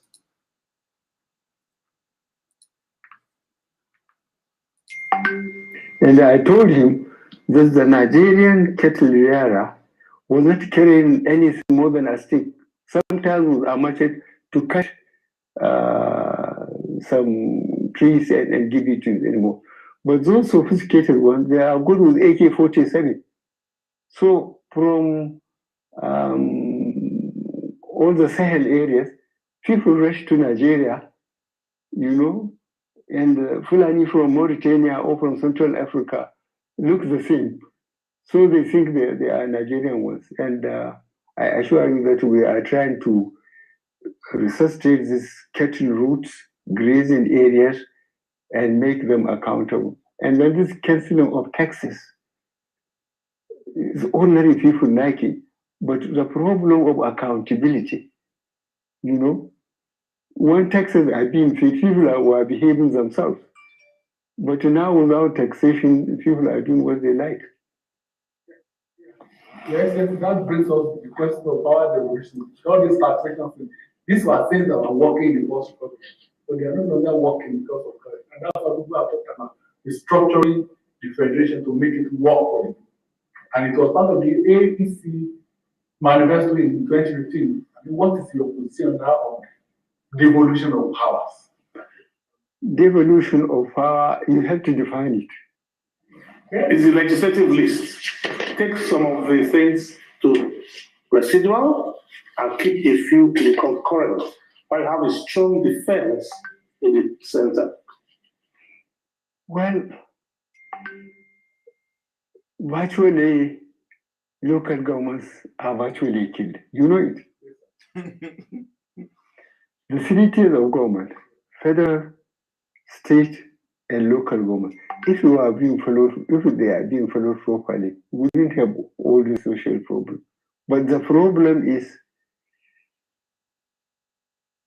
the local government have been virtually killed. And that is not good for this country.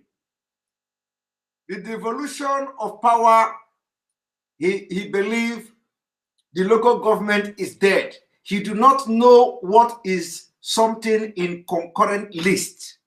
He don't know it. He don't know what is in exclusive list. He don't know it. When they talk about devolution of power, he think it is about sharing money and rice, where the local government will share money and share rice. When they talk about devolution of power, they are talking about breaking the police from the center. They are talking about reducing the power of the president and the executive. But this man, he don't know it because he has never been in government. At least if he has been in government, this brain, if this is a Buhari, the brain he is carrying now was not the brain he used in 1984. And that is why we are asking Obasanjo, is this the man you serve Nigerian military with? He don't know what is devolution of power. He don't know what is in concurrent list of Nigeria constitution. He do not know what you have in the exclusive list in those constitution. He do not know them.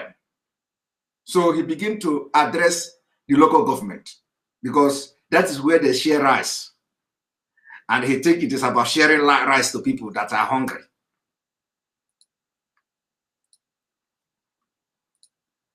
It's not good for this country because those who became the local government chairman had been compromised.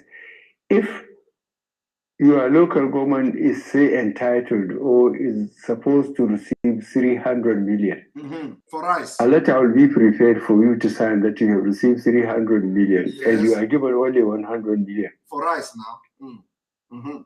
You see, money.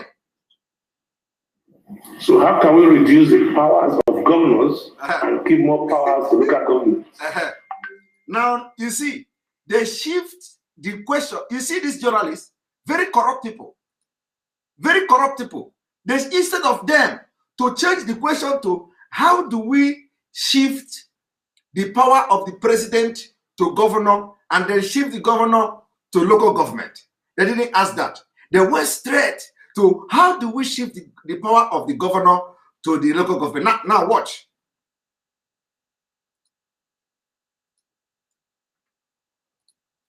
By writing a new constitution. While we're at it. And somebody say, I reduce the power of president too. The president has a lot of power. Okay. You hear that? He said, you see that presidents have a lot of power. He said, he understood it very well. That one of president, he understood it very well. He said, He said, They say, and reduce the power of the president as well. And then he said, does the president have too much power? And or maybe he don't even know. But of course, he don't know. He don't know. With this brain, he don't know. He don't know. So the people that are ruling Nigeria understand his power. And they are using that power judiciously, to favor them, the Fulani conquest. So he don't understand. And I don't blame him because he has demonstrated that he don't know, through different numerous channels. He has demonstrated he don't know. So he don't know. Well, let us continue.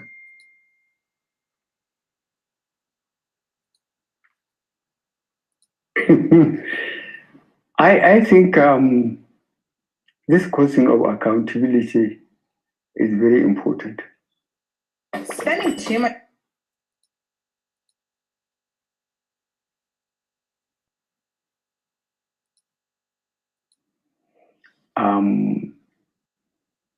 Did you hear what he said?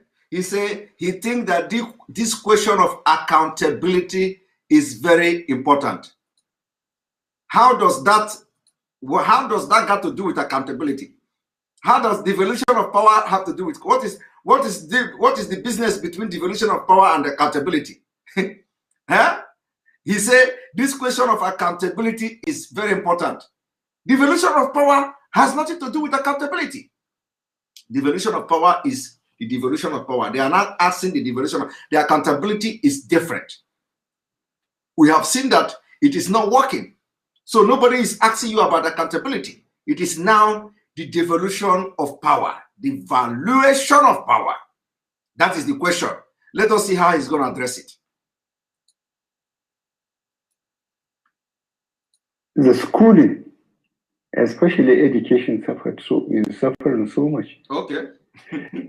If, for example, during our generation, I spent 9 years in boarding school. Okay. And the teachers then treat us as they treat their own children. If you do well, you are brought before the classroom and praised. Okay. If you misbehave, they remove your thing and plug you there in front of the class. Okay. So you just have to behave yourself. Yes. But now, one of the chaps from Ogun State, Pastor Bakari, he told me when he came back from America, he went to his Amata, and he couldn't differentiate between the teachers, yes, and the children. And he's laughing, yes. You see, the teachers used to take students as their children, and they have all the time for them. But problem, the standard virtually has collapsed. Yes. We have a lot of problem. Okay, so that is the devolution. That is how to now transfer the power of the state to the local government.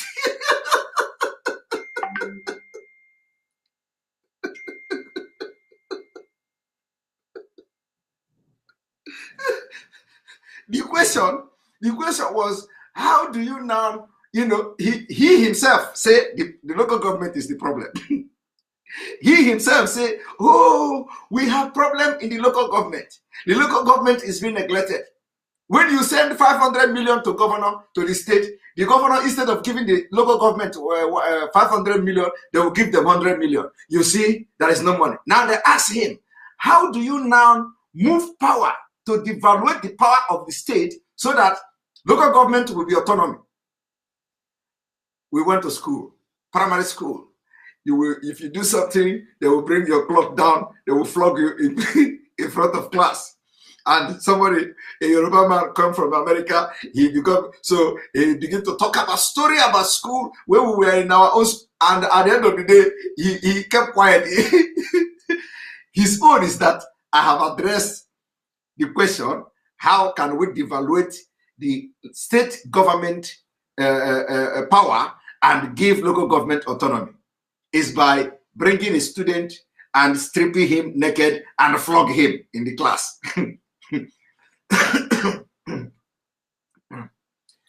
Okay. Let me drink Coke. I think my voice is cracking. Let me drink Coke.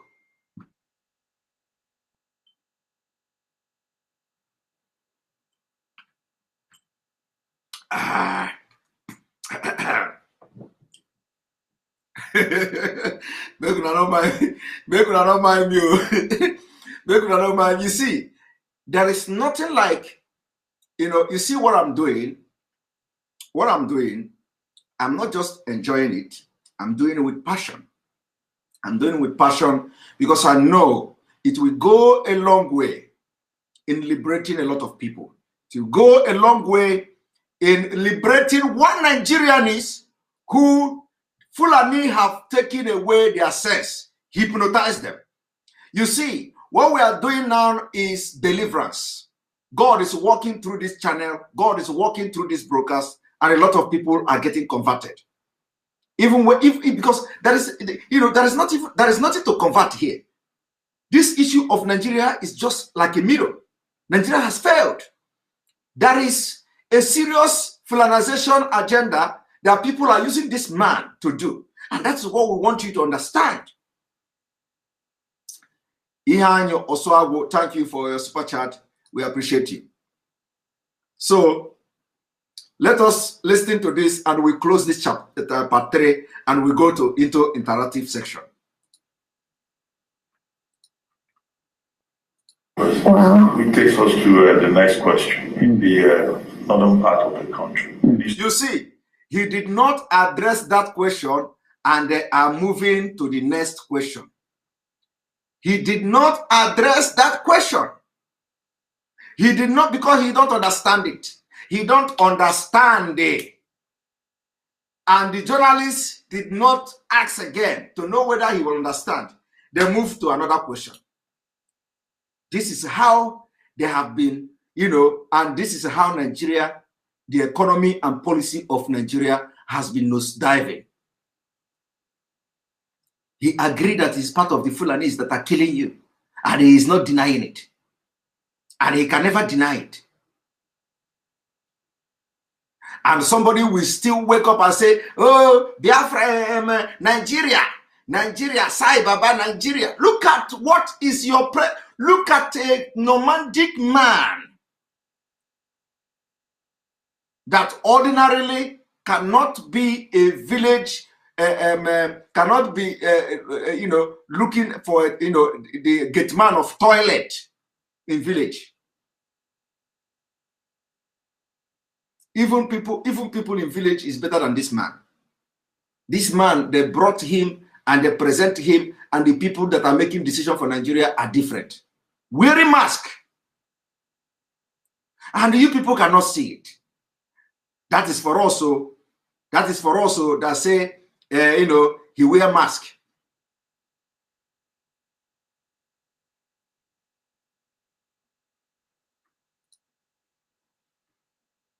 Yes, Naji Kog. Yes, we are moving forward. We have 2,000 viewers. Yes, we are moving forward. That's the way it should be. Everybody must, because a lot of people need to be watching this program.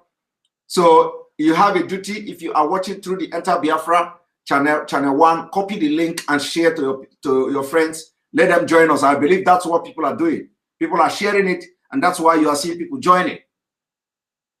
So you share it, and there are people who are not showing here. We have probably more than this number of people because this is just on YouTube. So those watching from Enter Biafra is not showing here. So this is only on YouTube. The number of people here you see is only on YouTube.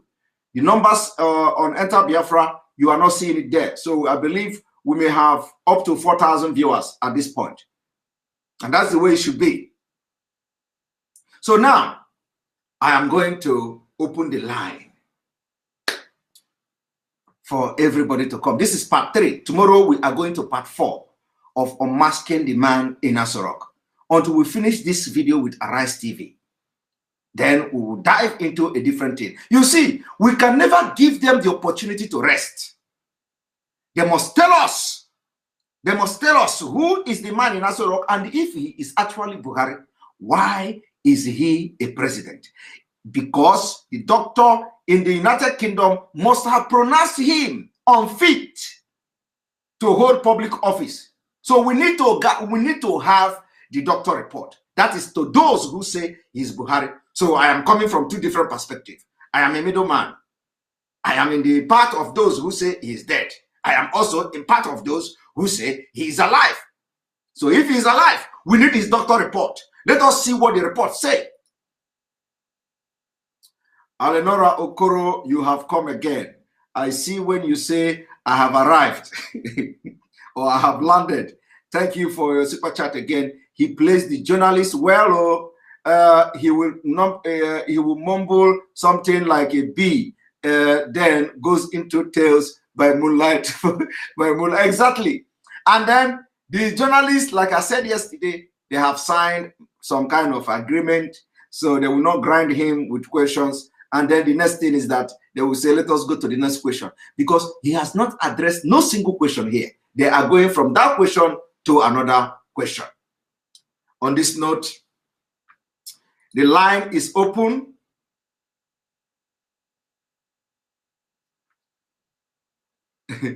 Izemazi, which area do you think you know? Wait, what is the question? Abali Dixon. Mazi Simon Ekpa, which area do you think he knows? I don't understand the question. If you can ask the question very well, if I see your comment again, I will address it. I do not understand the question here. But anyway, that is by the way. All right. And for those of you watching me now, on Sunday, 25th, we are hosting IPOB Women USA on this platform.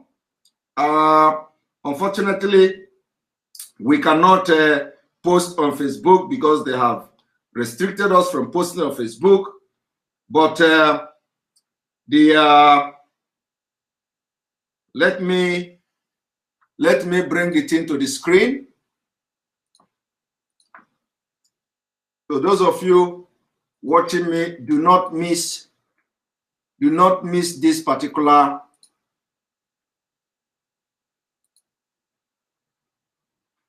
don't miss it. Very important. Don't miss it. Don't miss it. On the 25th day. On the 25th day. Don't miss it.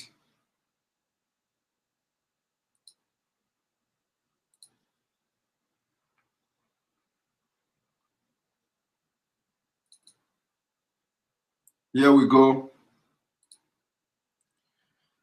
IPOB Women USA unequivocally condemn the abduction and extraordinary rendition of our great leader, Mazi Nnamdi Kanu. Mazi Nnamdi Kanu does not need a trial. He did nothing wrong. Release him now. Stay tuned for our forthcoming mega worldwide fundraising.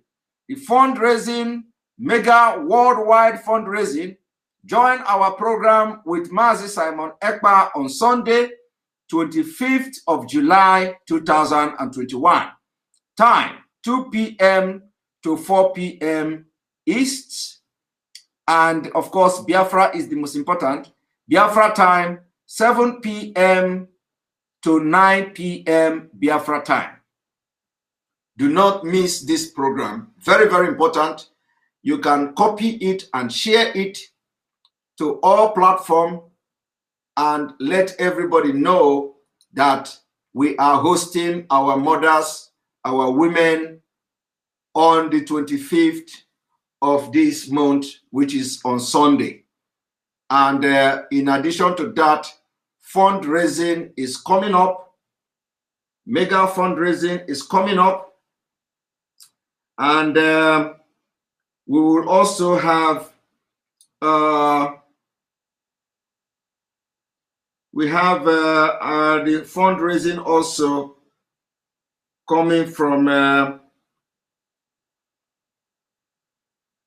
where is the, I have to post that when I have the information. The information is coming, and I'm going to post that later on. So do not miss it. Do not miss it. Very, very, very important. We have fundraising coming from one of the U.S. state. We have this fundraising coming. I think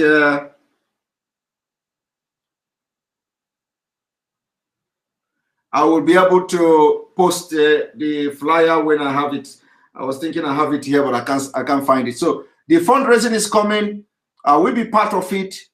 And some Oscar is asking, where is Buhari's wife? The wife ran away because she's tired of staying with a stranger.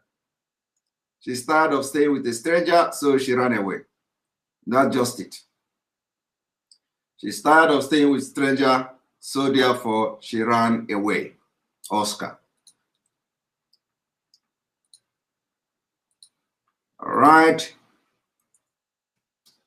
Join the conversation.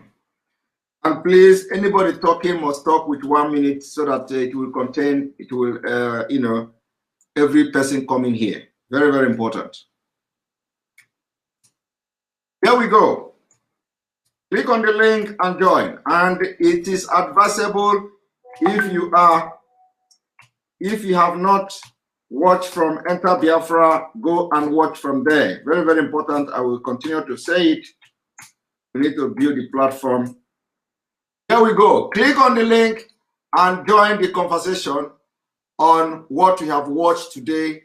Alan Onyema have not solved any problem. What he does is for his own selfish interest. He has actually contributed to the predicament of Nigeria today by always going to offer people something without solving the problem while they're agitating. And that has now plugged Nigeria into this current state. Lee, good evening and welcome to the program. Hey, Simon, good evening. How are you doing? I'm doing very, very fine. And you? I'm good. Simon, I want to chief little thing. Go ahead. First of all, I want to apologize to you. Please do not leave us. About what? What are you apologizing for? I see everything they write on the internet. They sack you from broadcasting from IBOB radio, a lot of things. Please, this is distraction. I'm begging you. Don't ever listen to them. If you want me to kneel down, I'm going to kneel down and beg you. My sister, please do not go where there is no problem. Okay? Please.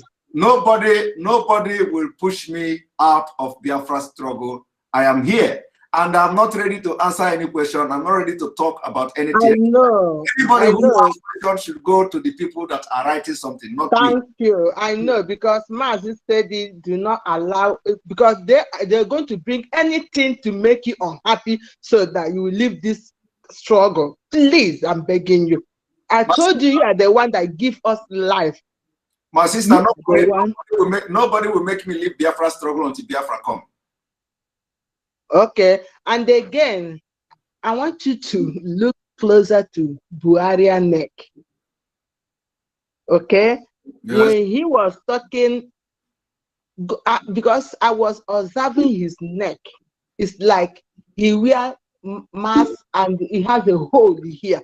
You know, when somebody wear mask, you will see something like this at the back of his neck. That is why I was monitoring and seeing it. Buhari is dead. That man is talking. And when I look at his ear, like Mazin Nandi, because today I was paying attention on his face, his appearance, to know exactly what Mazin Nandi Kalu was saying. And everything Mazin Nandi Kalu was saying is true. I want to, when you zoom the picture, look at the ear. If he can go 2015, 2016, zoom the left, is it the right ear of Buhari? And this one now, you will see the difference. Then look at the neck. He has something on his neck that popped up here 2015, 2016, but now it's not more there anymore. So Buhari is dead. That is the thing. Buhari. Yeah? That is not Buhari. That is it. I'm telling you the truth. Yes. Today I observe everything because you are showing the picture. I was monitoring everything, the ear and the neck. That neck, there's a hole in that neck. So what is that hole in that neck? Thank you. Thank you very much. Thank you very much. Like I said, we are coming from two different perspectives, or from two different contexts. One is that we are addressing those who believe he died. And we are also addressing those who say he did not die. So now you cannot run away from this one and still not. And if you run away from there, we are going to catch it from this side. So if he is not dead and is alive, now the question is somebody that cannot comprehend a question like this and cannot understand what is being asked. It means that the brain is dead. And also for that reason, we demand from those who claim he's alive, we demand the medical or the doctor report that were given to him to know the status of the brain of the man, if they believe is Buhari. And this is something that every Nigerian should have access to demand whether the doctor actually, pronounced him unfit to hold public office. And when somebody is acting like this, it means that legally he is not supposed to hold any office, so they have to assign a legal guardian to make decision that concerns him personally. So that's the problem now. So if they claim that, oh, he's not dead, we are also asking them from the context of the fact that, okay, he's alive. Now let them address Nigerians and address the world on where is the doctor's report. Thank you. All right. Mazi Nwora, good evening and welcome to the program. Good evening, my brother. Can you hear my voice? Yes, I can hear your voice. 2011 ACAS, thank you for the super chat. Welcome to the program. All right, you, my brother. I am happy to be here. I thank you for the wonderful work you're doing for us. I pray that Almighty Kabiyama will give you more strength, more energy to face the challenges that are coming from every angle. Amen. I have so many things to say, just some things out here. Number one thing is that my sister has your line is cracking. Whatever. Mazinwara, your line is cracking. Your line is not good. We cannot hear you. Can you check your internet and come back? And the room is full. People should know that the room is full. And so just continue to try. And when there is space, it will allow you to enter. Chichi, good evening from here. Welcome to the program.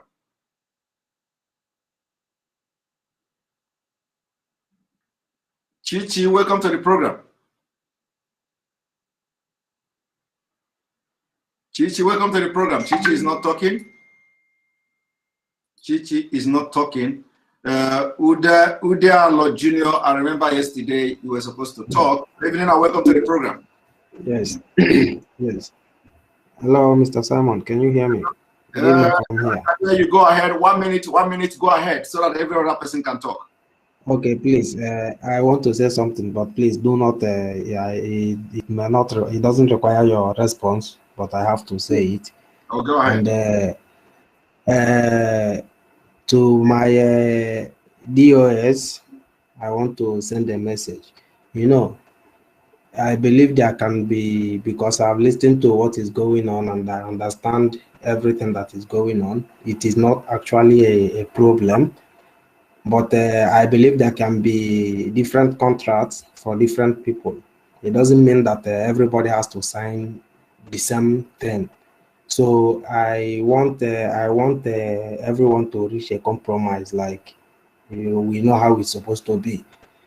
So there can be, I believe there can be different contracts for different people. There is something among that contract that is the bone of contention. That thing can be discussed. And on the side of you, Mr. Simon, your program is adding a different kind of tempo to the media.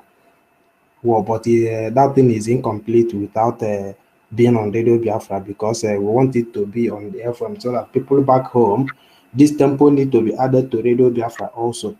And whatever you are doing it for the Biafran people. So I believe everybody should reach a compromise. There are things you have built your own media before you joined IPOB. I used to see you on Facebook. That then you weren't a member of IPOB. You understand? So you have your own. Maybe there is something you are trying to protect or to save yourself. You know, you are a legal somebody. You know what you are doing. Maybe you cannot just sign anything you see. You understand? But that thing that is the bone of contention can be, discussed and everybody reach a compromise. So I'm begging everybody. We want to hear Simon Ekpa on Radio Biafra. That is my own point. This message is for the DOS, and I believe they are listening. So you people have to find a way to look into this contract of a thing. Simon, on the part, maybe there is a security issue there we are trying to protect for Radio Biafra. Yes, we can find a way to sign and then know what we can remove and what we can add. There can be different contract for different people. On the part of Boo Boo, the president, it is only an idiot who doesn't know. Sorry for using that word, because Boo Boo can be an illiterate, but he's not. He was never dumb as what we are seeing now. Everybody knows the man could stand before Al Jazeera and answer questions. I've watched one before. He wasn't as dumb, and Boo Boo doesn't laugh like this. This man just laughs. And I've never seen Buhari laugh this this hard since since I know him. This one laughs like somebody on Coding. You understand? And Simon, one last thing. You raised an important topic that was, I think, 2 days ago about Nollywood. Our people never realized that Nollywood has done us more damage than good. Like, even more damage than Fulani. More damage. Nollywood destroyed everything we know about Igbo people. I'm even tired of explaining to people that what they see in the movie, in those Nigerian movies, is not witchcraft. It's not witchcraft. That thing, people do not practice it like that. But I'm just tired of explaining to people. I'm tired of explaining. Nollywood actually did a lot of damage. Thank you very much, Simon. Thank you. Don't give up. Don't give up. We are here with you. And we want to hear you on. We want to hear you on Radio Biafra, please. Thank you very much.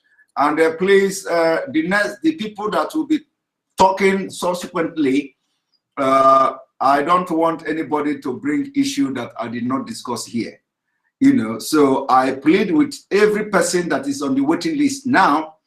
I plead with everybody that is going to join, still waiting that the room is kicking out. If you join and you are watching me now, I plead with you and I appeal with you. I do not want anybody from now onward to discuss the issue that I did not bring and expose on this program. I want everybody to focus on what we have discussed here, which is discussing the unmasking the man in AsoRock, which is explaining why Onyema should mind his business and he should not talk again, or if he's not supporting Biafra, because we will go into exposing him. And when we expose him, it will look very bad. So I appeal to you, don't talk about the issues that doesn't concern me and you, because I did not discuss those issues that some people have mentioned here.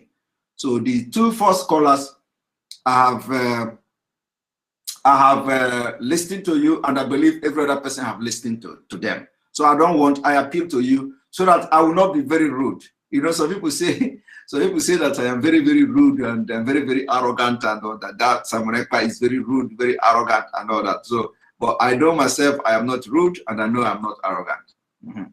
But you know, so please, I appeal, don't talk about it. Let us focus on our discussion about Nigeria, please. Okay. Thank you very much for your understanding.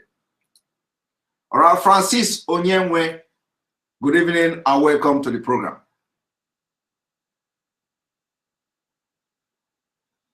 Francis, good evening and welcome to the program. All right, Francis is not talking. Chinyere Apo, good evening and welcome to the program. Chinyere, we cannot hear you.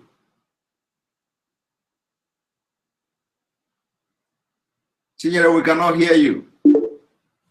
Chinyere, we cannot hear you. I will not kick you out. Chinyere, we cannot hear you. You have been having issue with your mic or something. Can you check your setting?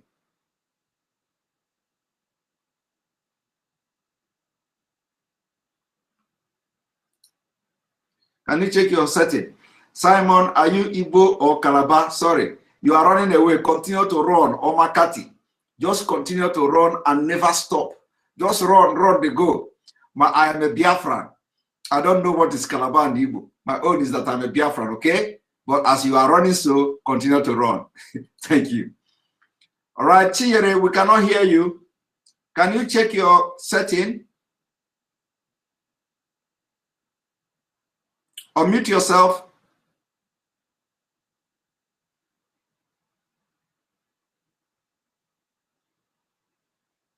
Unmute yourself.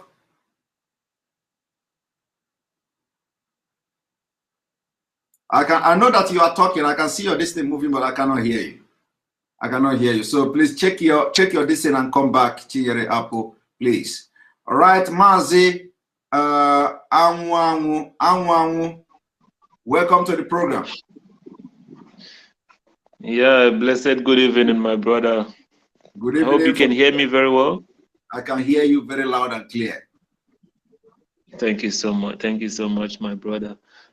Yeah, and you know, I wanted also to touch about what you just corrected about people not trying to diverge into the issues that you didn't bring up while you are broadcasting. Thank you so much for pointing it out.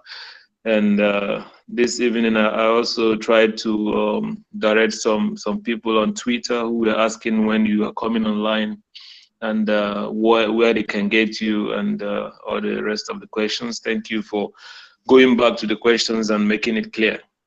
One thing I want to say is that is you know, I can't even imagine how you understand what Buhari what the impostor Buhari is saying, because I tried to listen to it 1,000 times, but I get nothing out of it. So, but it's quite funny that you understand what he's saying, and some other people also try to with the First Republic, what he said with the First Republic. I tried, I listened to it 1,000 times, but I couldn't get nothing. Yeah, what I'm trying to say is that keep on doing the good work you're doing. We are solidly behind you. We in Germany, we are solidly behind you. And you know, there is something that we say that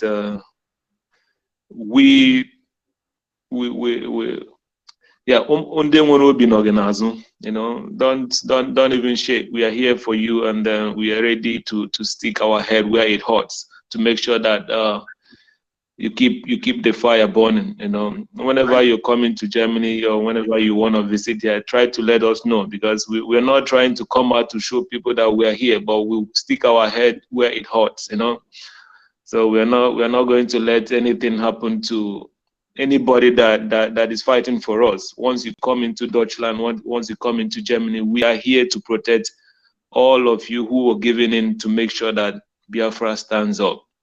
Thank you. Thank you. Know that we are solidly behind you. We are not showing our faces, we are not showing our names, but we are watching and we are monitoring every move, and we are ready to give everything for the struggle to make sure that you people are protected. Thank you very much. I appreciate it. I appreciate it. Thank you. You're blessed. You're blessed. And also our rally is also going on Saturday in Düsseldorf. Okay. So in case people who are flyer also, so I can.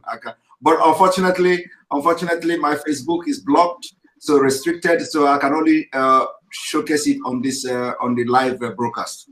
So not on posting it anywhere. Okay. All right. No problem. All right, Emeka, Mazi Emeka, good evening and good morning. Welcome to the program. Yeah, Samuel, good evening. Good evening and welcome to the program. Yeah, I wanted to chip in something, but you said that whatever we are going to say, if it's not attending to what you discussed this night, that I should leave it. Yes. And I've been looking for a way to call you and ask you. Martin and the kind of said that whatever that will give us Biafra, if you think that you can do it, you can step out from IPOB and do it. So I don't know how to reach you, because maybe I will send you a message on Facebook. Okay. All right. Okay. But beside that, I want to encourage you for what you are doing. You are doing a very marvelous job. Don't be deterred with any side effect or anything. Just move on. Thank you. You are. I've been a very big fan to you. Thank you. Thank you for all your job. Thank you very much. Yeah. Good night. I will send you a message. All right. All right. Yeah. Thank you. Okay. Right. We are bringing you Kingsley Basil. Kingsley Basil. Good evening from and good morning from here. Kingsley Basil, welcome to the program. Good evening. Can you hear me? Yes, I can hear you. Good evening. Can you hear me? I can hear you loud. I can hear you loud and clear. I can hear you loud and clear. Okay. Go ahead. So good evening, Matthew. Okay. Okay. Good evening, Matthew. Okay. I want to first appreciate your effort towards the action of Biafra. Now to the points that was raised today concerning Onyema. I think we can't hear you again. We lost the maker. Abraham, good evening and welcome to the program.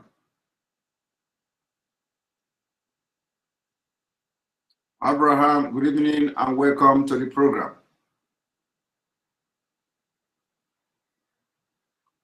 Abraham is not talking. I'm going to bring you Chioma. Chioma, good evening from here and welcome to the program. Good evening, Master Simon. Good evening and welcome to the program. Thank you. Am I clear today? You are not clear at all. Your voice is still jumping and cracking. Oh, that's a problem. Okay, just let me look at what the problem is. I'll get back to you. All right, thank you. All right, for those asking for the link, The link is coming. Link is here again.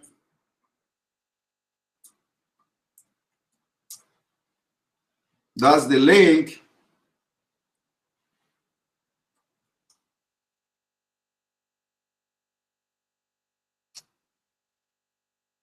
Right. Mazi Nwora Onwora. Good evening and welcome to the program. Mazi Nwora, good evening and welcome to the program.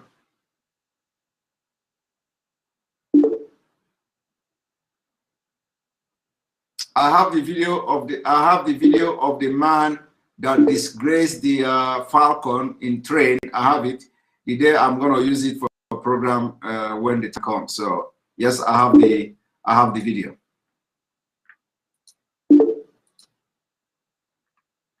Mora, can you talk? You're not talking. Probably your mic is not working.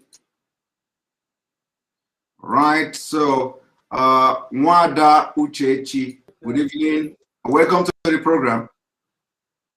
Good evening. Hello. Hello. Hi, Mazi Simon. Thank you today for bringing me in. You're welcome. You're welcome. Go ahead. Thank you. So today, I just want to say thank you for I think it was 3 days ago, you made that program about Nollywood. So I'm so happy that you did that program because, to be honest, Nollywood has done so much more evil than good for us, especially Igbo people, to be honest. Because if you look at Pete Edochie, you talked about Pete Edochie. He started his career acting rituals. Now his son from nowhere decided to follow that footstep, rituals. So polar from like education to actually destruction.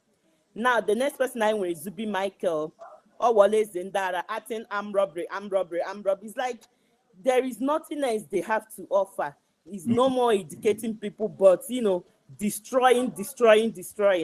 The new trend now is the prostitution and bleaching cream. And I don't know how to say it.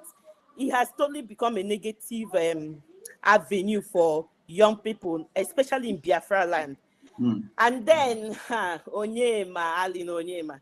I remember one of his videos I watched. He was saying, "Oh, there is one Nigeria. There is Igbo America. There is Yoruba America. There is Hausa America. There is Fulani America." I can't even remember Motira Hausa self because because I hate Fulani America. I can't remember Motira Hausa there.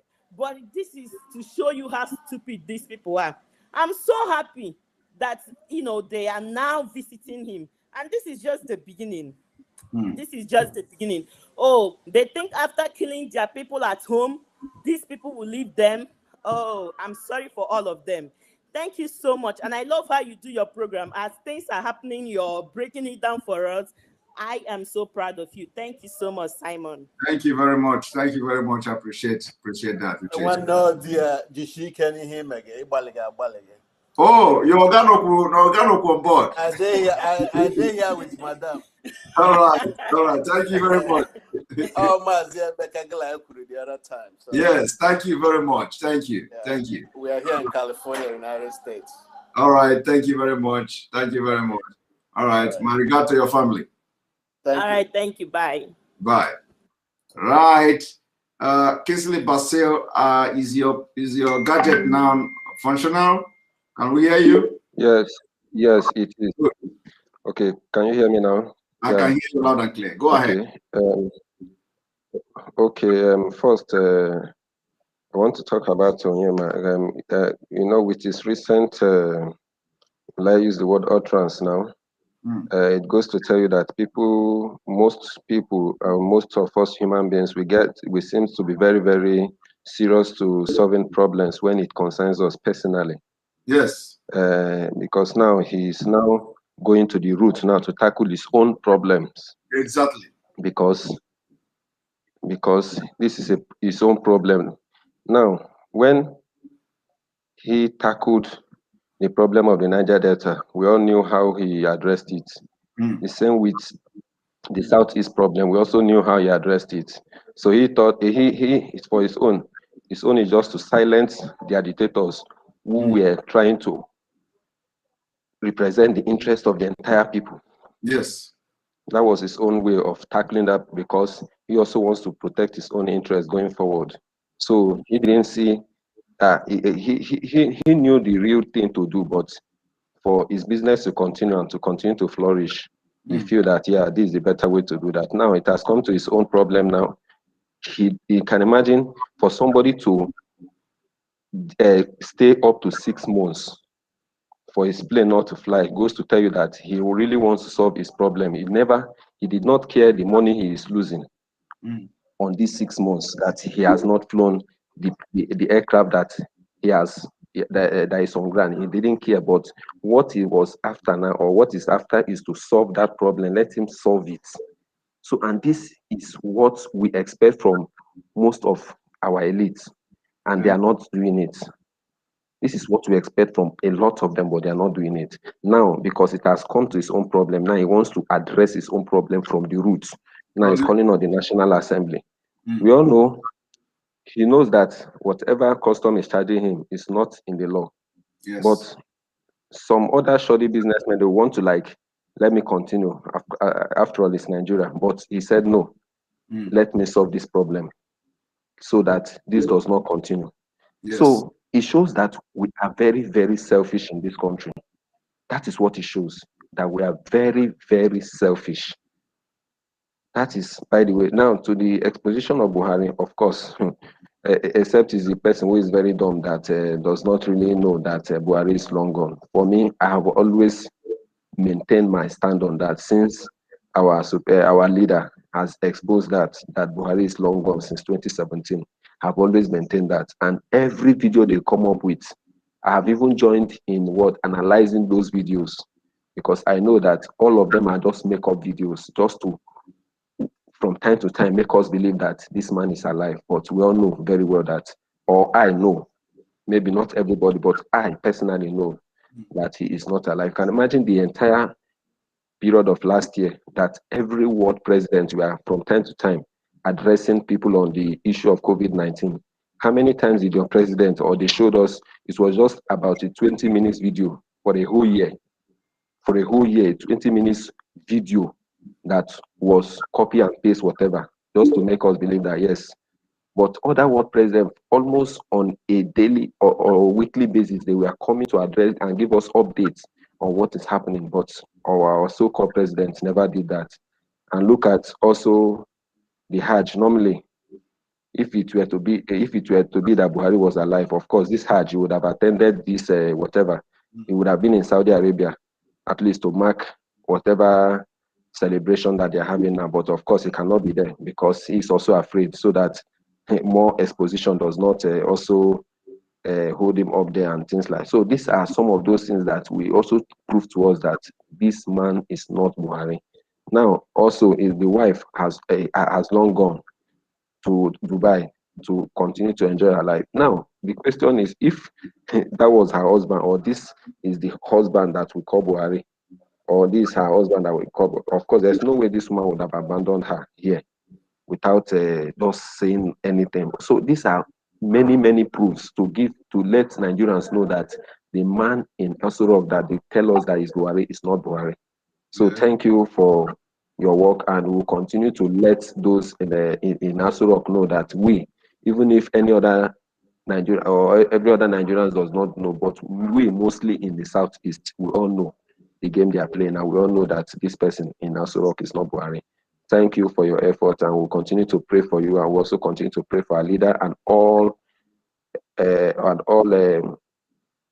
persons who want freedom for themselves. We'll continue to pray for them. So thank you, and long live our supreme leader as well. Thank you. Amen. Thank you very much. Right. Ada is not very good at technology. I didn't read your message here. All right, Ada, good evening and welcome to the program. Ada, can you check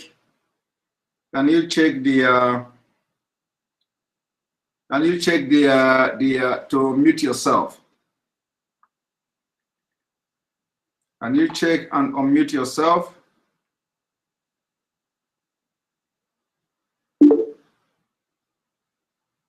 Can you check and unmute yourself? Can you check and unmute yourself?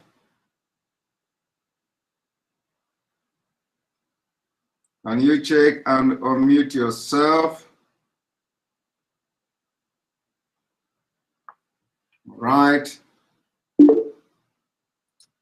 Ada is not talking. Akwaite Ekaite Ete Kamba. Good evening and welcome to the program. Hello, good evening, good afternoon, and good morning, anywhere you are. Good afternoon and good morning. Please, you cannot be lying down and talking to us now. You are addressing the nation. Thank you. All right, go ahead. Can you hear me? I can hear you loud and clear. Okay, the last caller made mention of Buhari's wife. Yes. And we all know as a man that we are, even as poor as most of us are, a man cannot be in authority, even in the village, and the wife runs rampant. Talk less of the president of Nigeria. Even the woman does not want to be in that relationship, or she's not pleased with the relationship. She does not have the power to leave even Abuja. But here we have a president that he said is alive, but the wife is in Dubai, in another man's land. Even in Dubai, the daughter of one of the leaders tend to escape because of mistrust or abused, according to her. The father imposed her power using the FBI to pick her up. And it's on fact and record. So they can fool us, as the songwriter said. Fool me once, shame on you. Fool me twice, shame on me. The wife, if the FBI or Interpol can go to Dubai and pick Hush Puppy, wherever the wife of Buhari are and their family, they should come out on oath and sign and say, is this your father? If they declare lies, they go to jail. It's a sensitive position. The job of a president is a job. Very sensitive. It's not what you toy with. Yes or no, simple. I cannot have a father and the whole country is messed up. And I'm outside, and because of any nonsense, I cannot voice out. Is this your father? Yes or no? Is this your husband? Yes or no? They are the one to tell us. Simple. If it is lie and verify, then they go to jail. If it is not, then they take it from there. It's simple. Okay, it has never happened before. In Nigeria, a wife leaves the country and is living in Sri Lanka or India or Jamaica or anywhere. It's not done. So if Nigerian government can pick up our leader, Mazi Nnamdi Kanu, from Kenya, kidnapping, if they have the right, the power to mess around with Sunday Igboho in Benin Republic, why not go and say, hey, why can't the president say, my wife, what are you doing outside? Come back home. I'm not going to mistreat you. Okay? Let us see. When the wife is outside and the president is alive, that's a taboo. It is a no-no. So that is it, Mazi Nnamdi Simon Ekpa. Sorry for using the name wrongly. It's Mazi Simon Ekpa. Thank you. Ekpa or Ekpa, whichever version. Ekpa. Yes. Ekpa. Okay. Okay, I know the meaning now. Ekpa. Ekpa means stomach. Thank you. Thank you very much. Yeah. Depending on your language. No, the family. Depending on your dialect. Depending on your dialect. So what does it mean? So what does it mean in your language? Sorry? What does it mean in your own language? It means a great lion. Man with a lion. Okay, yeah. God bless you. It's better to say it in your language. Yeah. Thank you very much. Because this thing is something we need to look at. I have a father, he's late. I can tell because I buried him. I know everything. That certain secrets that their family are causing millions of lives to die. This is not is the emperor. No, brother, it's a job. A president is a job. If it's a company, he can never qualify to be a CEO. Talk less of a good man. Talk less, he needs a job. Thank you very much. Thank you very much for Please, just look into it. Thank you. All right, thank you. All right, Chika, good evening from here. Good evening, Simon. Can you hear me? Our own Chika, we can hear you. Your voice is always very clear and loud. So go ahead. Thank you, Simon. It is a pleasure to have you again. Thank you. Simon, I'm going to start with Onyema that you did mention. Onyema thinks after selling his people, he thinks Nigeria government is going to allow him to enjoy the money that he uses, that he collected by selling his people. Exactly. He doesn't know what happened to the Hausas. The Hausas accepted the Fulanis to coming into their land, and eventually they tell them, listen, receive our religion, receive Islamic. They receive Islamic. Some of them receive Islamic. Eventually, what do you think the Fulanis want now? Wipe the Hausas off and collect their lands. The same thing is going to happen to all those saboteurs. Exactly. All those people that have sold their people, the same thing that will be happening to them one by one. Now he is going to the Senate, to the National Assembly, to talk to them. He has to bribe them even before they can listen to him.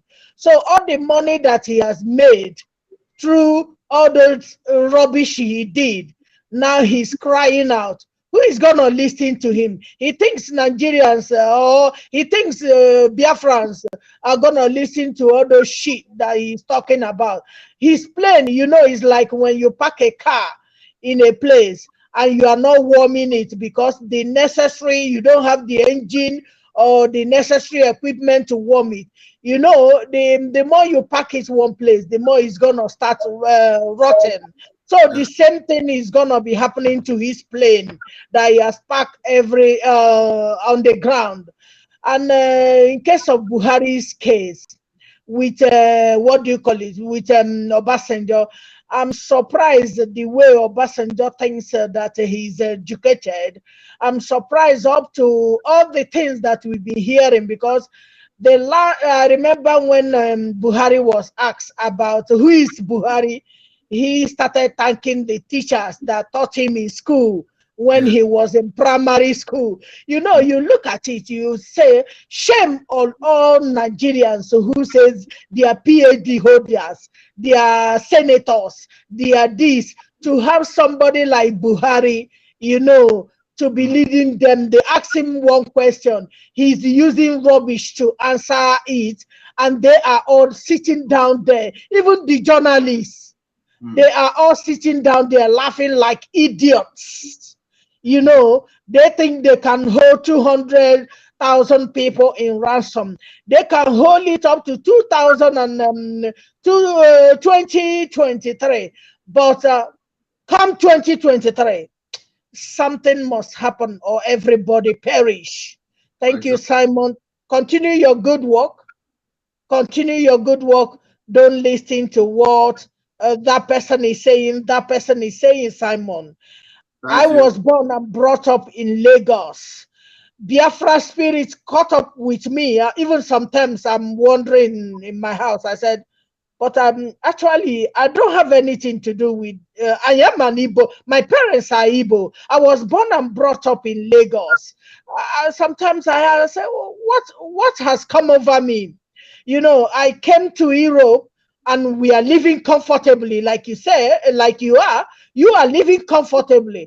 But the spirit of Biafra is what is has caught up upon us.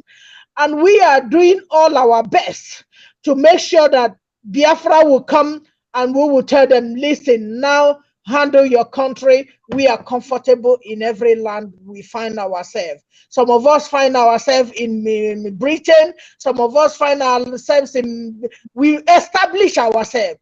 We are no longer going to go hungry. But what we are fighting for is to fight for the less privilege in Biafra land. And when you see the Igbos selling themselves, selling their brethren, you say shame, shame, really shame on them. But it's going to catch up on them very soon. Thank you, Simon. God bless you. Thank you. Bless you too. All right. And we have our brother, is it Abu Cheese Oil? Which is oil. Thank you for that super chat, which is asking Mr. Mazi Ekpa, the North is up to a big cover-up. Do we have a politician that could bring up Mr. President incapacitation if he's not dead? Also, could the journalist ask him questions in his native tongue? Yes, these are the conditions that our leader gave. These are conditions that our leader gave that if he can talk in his own local dialect and prove he's going to abandon Biafra. And he is in Nigeria now. We're expecting them to do that. Chinyi Apple, here, Apple. Good evening. I think you are. Are you here? Hello, Simon. Yes. Good evening. Hello, good evening, Yeah. Simon.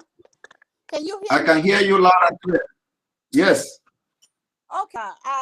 First of all, I appreciate you for what you're doing, your time, your efforts. I mean, you are so amazing.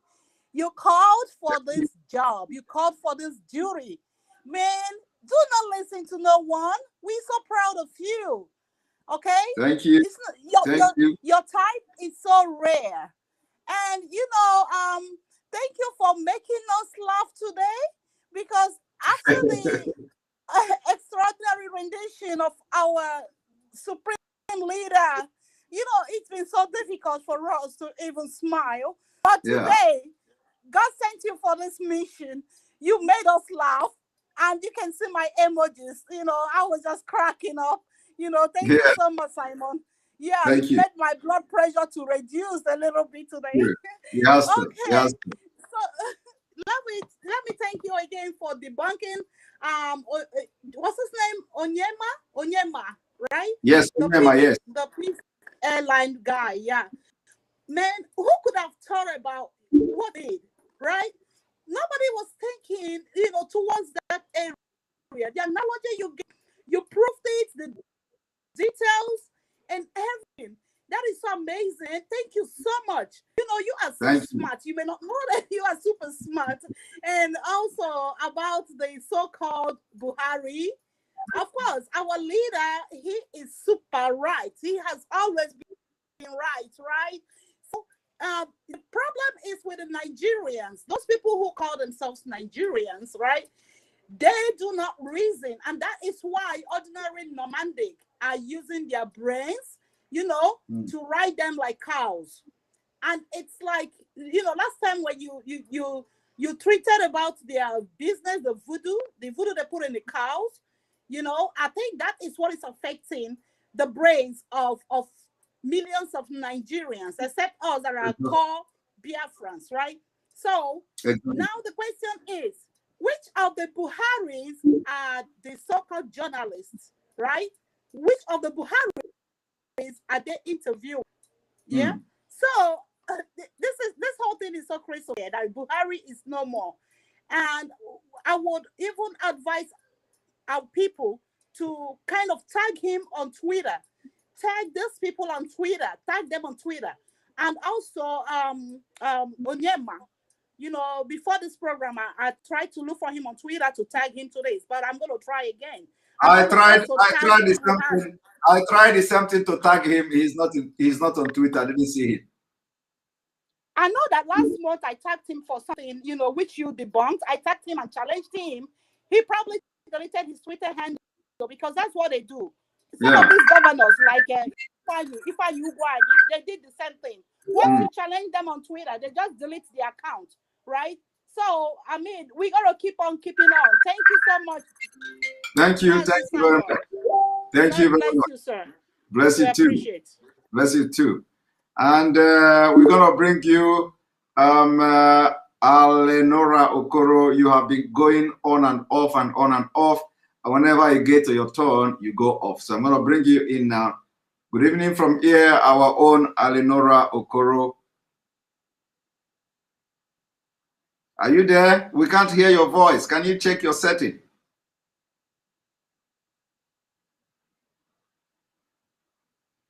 Can you check your setting? Unmute yourself. Our own Alenora Okoro, can you check your setting?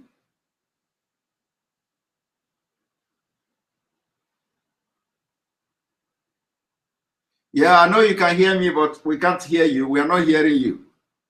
All right, you are off again. So hopefully you're gonna come back, check your setting and come back again.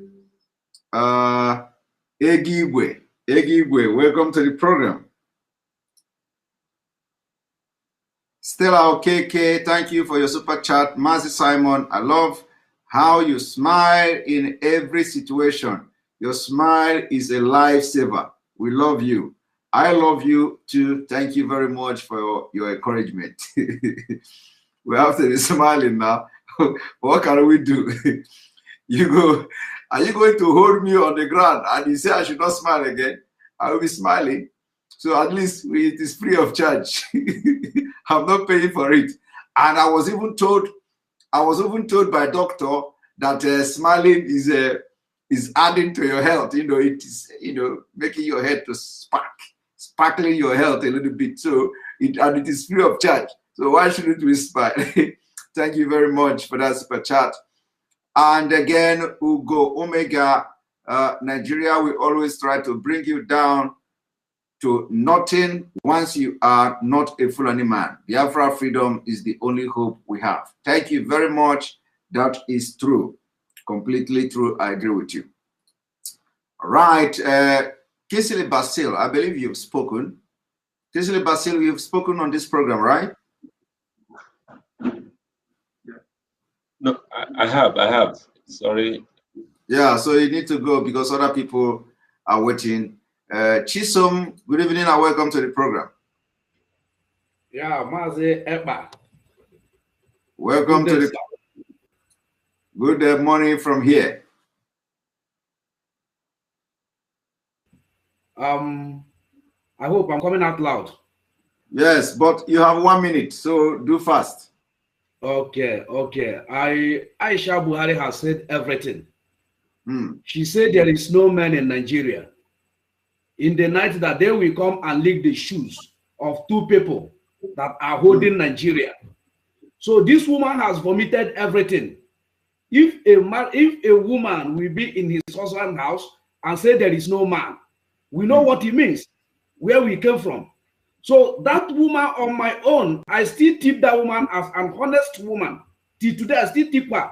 So we will not expect her to come out and open everything. Do we know that this woman with a security, the cabals are watching this woman. Any move that this woman made, they will bring her down. Yes. They have given this woman something more than oath to take, so that she will not go beyond where she go. We know where this woman are having problem with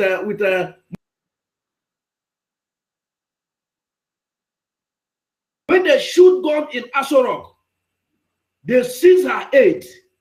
First lady aid, they seize her aid. She were crying, telling the IG to release her aid for her. If her husband is alive, will you resist her from her security? No, you cannot resist her because you cannot slap my wife in my presence. That is what it means. So we should know that this man has gone, and we should not expect much from her family. If we, 2 million Nigerians, will stand up and tell them this man is not there. Mazin Mandekalo has given all for him to give at Biafra. Don't pay again. Let this man speak Fufuti. Let this man come and speak Mobido, Jampli Dom. Let's hear. That's the language. You should come out and speak it so that we will hear that Fulani. Yes. This man refused to come and do it. Like Mohammed are telling us the height of Buhari, that when Buhari is coming, his height, he's not wearing high heel again. Buhari has never wear high heel because of his height. I know when Buhari came to my school, 94, we were seeing that he's taller than Bukola Saraki. But today, Bukola Saraki is taller than Buhari. What are they telling us? What are they telling us? So it's obvious that that man is not there. Coming in Onyema, I want Onyema to go and check care on by the way that use the airport they're supposed to build in Igbo land and build it in Kaduna. After building his house, he called Castro. He invites Shagari to come to that house. When Shagari comes, Shagari tell him, you will not go. You will not go to heaven or hellfire with this thing. This is end in this earth. Ali Onyema, go and check Cabo Airline. Where is Cabo Airline? Go and check Chanchangi Airline. Go and check Ibori Airline. They are no more again. They are no more again. Do you understand? You check those one of Ibori in those days, monkey are sleeping inside today. Where's Nigerian Airways? So you people want to be on top to make other people to worship you. We cannot worship you. Our eyes are open. Exactly. Thank you very much. But you have never been very good for our leader. When they hold you at money laundering, and you have never spoken anything good about our leader, we are watching you. We know how to promote your business, and we know how to bring your business down. How many of the caliphate are traveling? They only travel once or two times in a year. The lesser Hajj and the bigger Hajj. But we travel every day. Every day. Each family has an importer that travel. People are doing cargo day and night. So we will make sure that you cry like the way we are crying today. God bless you, Mr. Simon Ekpa. Thank you very much. Thank you very much. Thank you. Right. And we continue. Sunbest, good evening and welcome to the program. Maureen Nanosi, thank you for super chat, for supporting this page.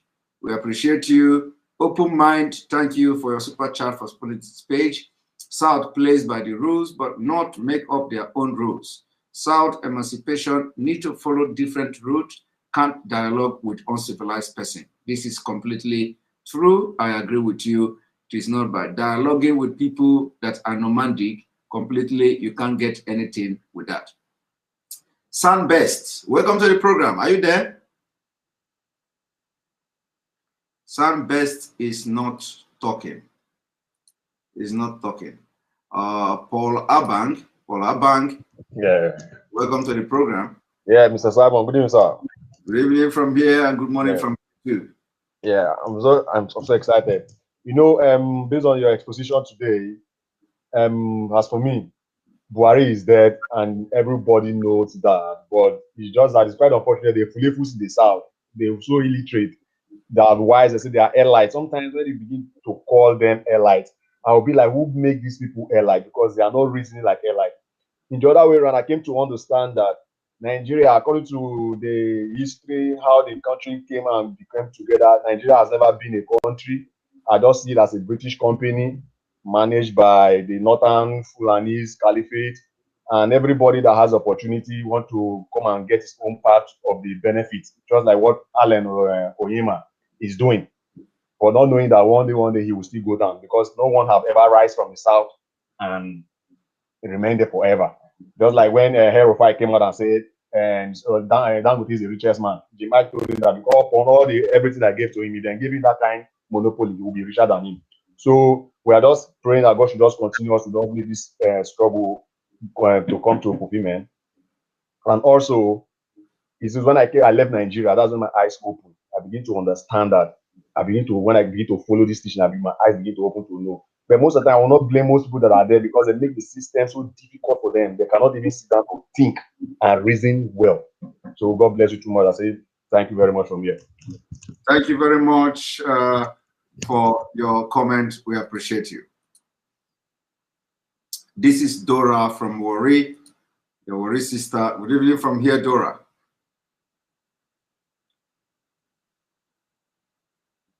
Dora is not talking. Dora is not talking. Prince Chustabo, good evening from here. Can you hear me? Good evening. I can hear you loud and clear. Welcome to the program. Okay, my brother Simon, I want to use this opportunity to thank you for the good work that you have been doing for all the entire Biafra.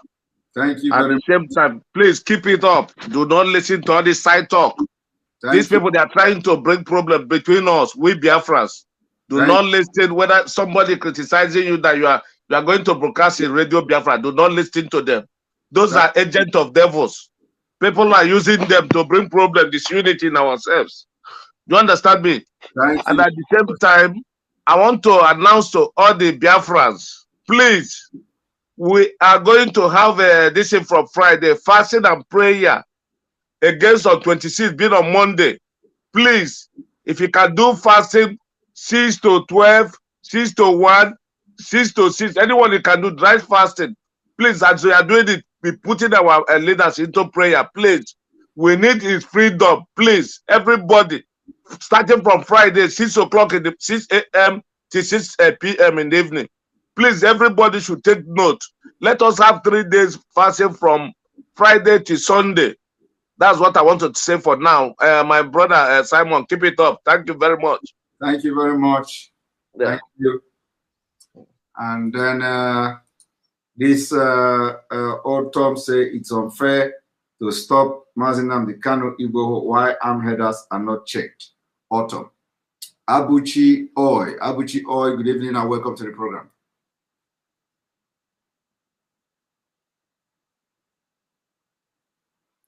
Abuchi Oi is not talking, so we're going to bring the broadcast to an end. So thank you very much. This is almost 3 hours or almost over 3 hours of this program, and all of you are here. You are still here. We have about 1,800 watching from YouTube.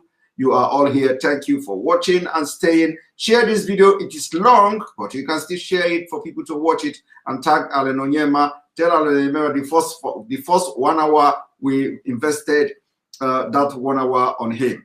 He should receive sense, and any day he goes against us, we are going to expose him to the world in a different way. Thank you for being part of this program. Always remember, share this program, invite your friend from Enter Biafra channel, from Enter Biafra channel 1, share it, and we will continue. We will continue to do the wonderful thing we know how to do best. May God bless Biafra. May God bless Oduduwa. May God bless Middle Belt. May God bless Arewa, if Arewa will accept my prayer. May God bless you, ESN. May God bless Mazinam Kano. May God bless IPOB worldwide.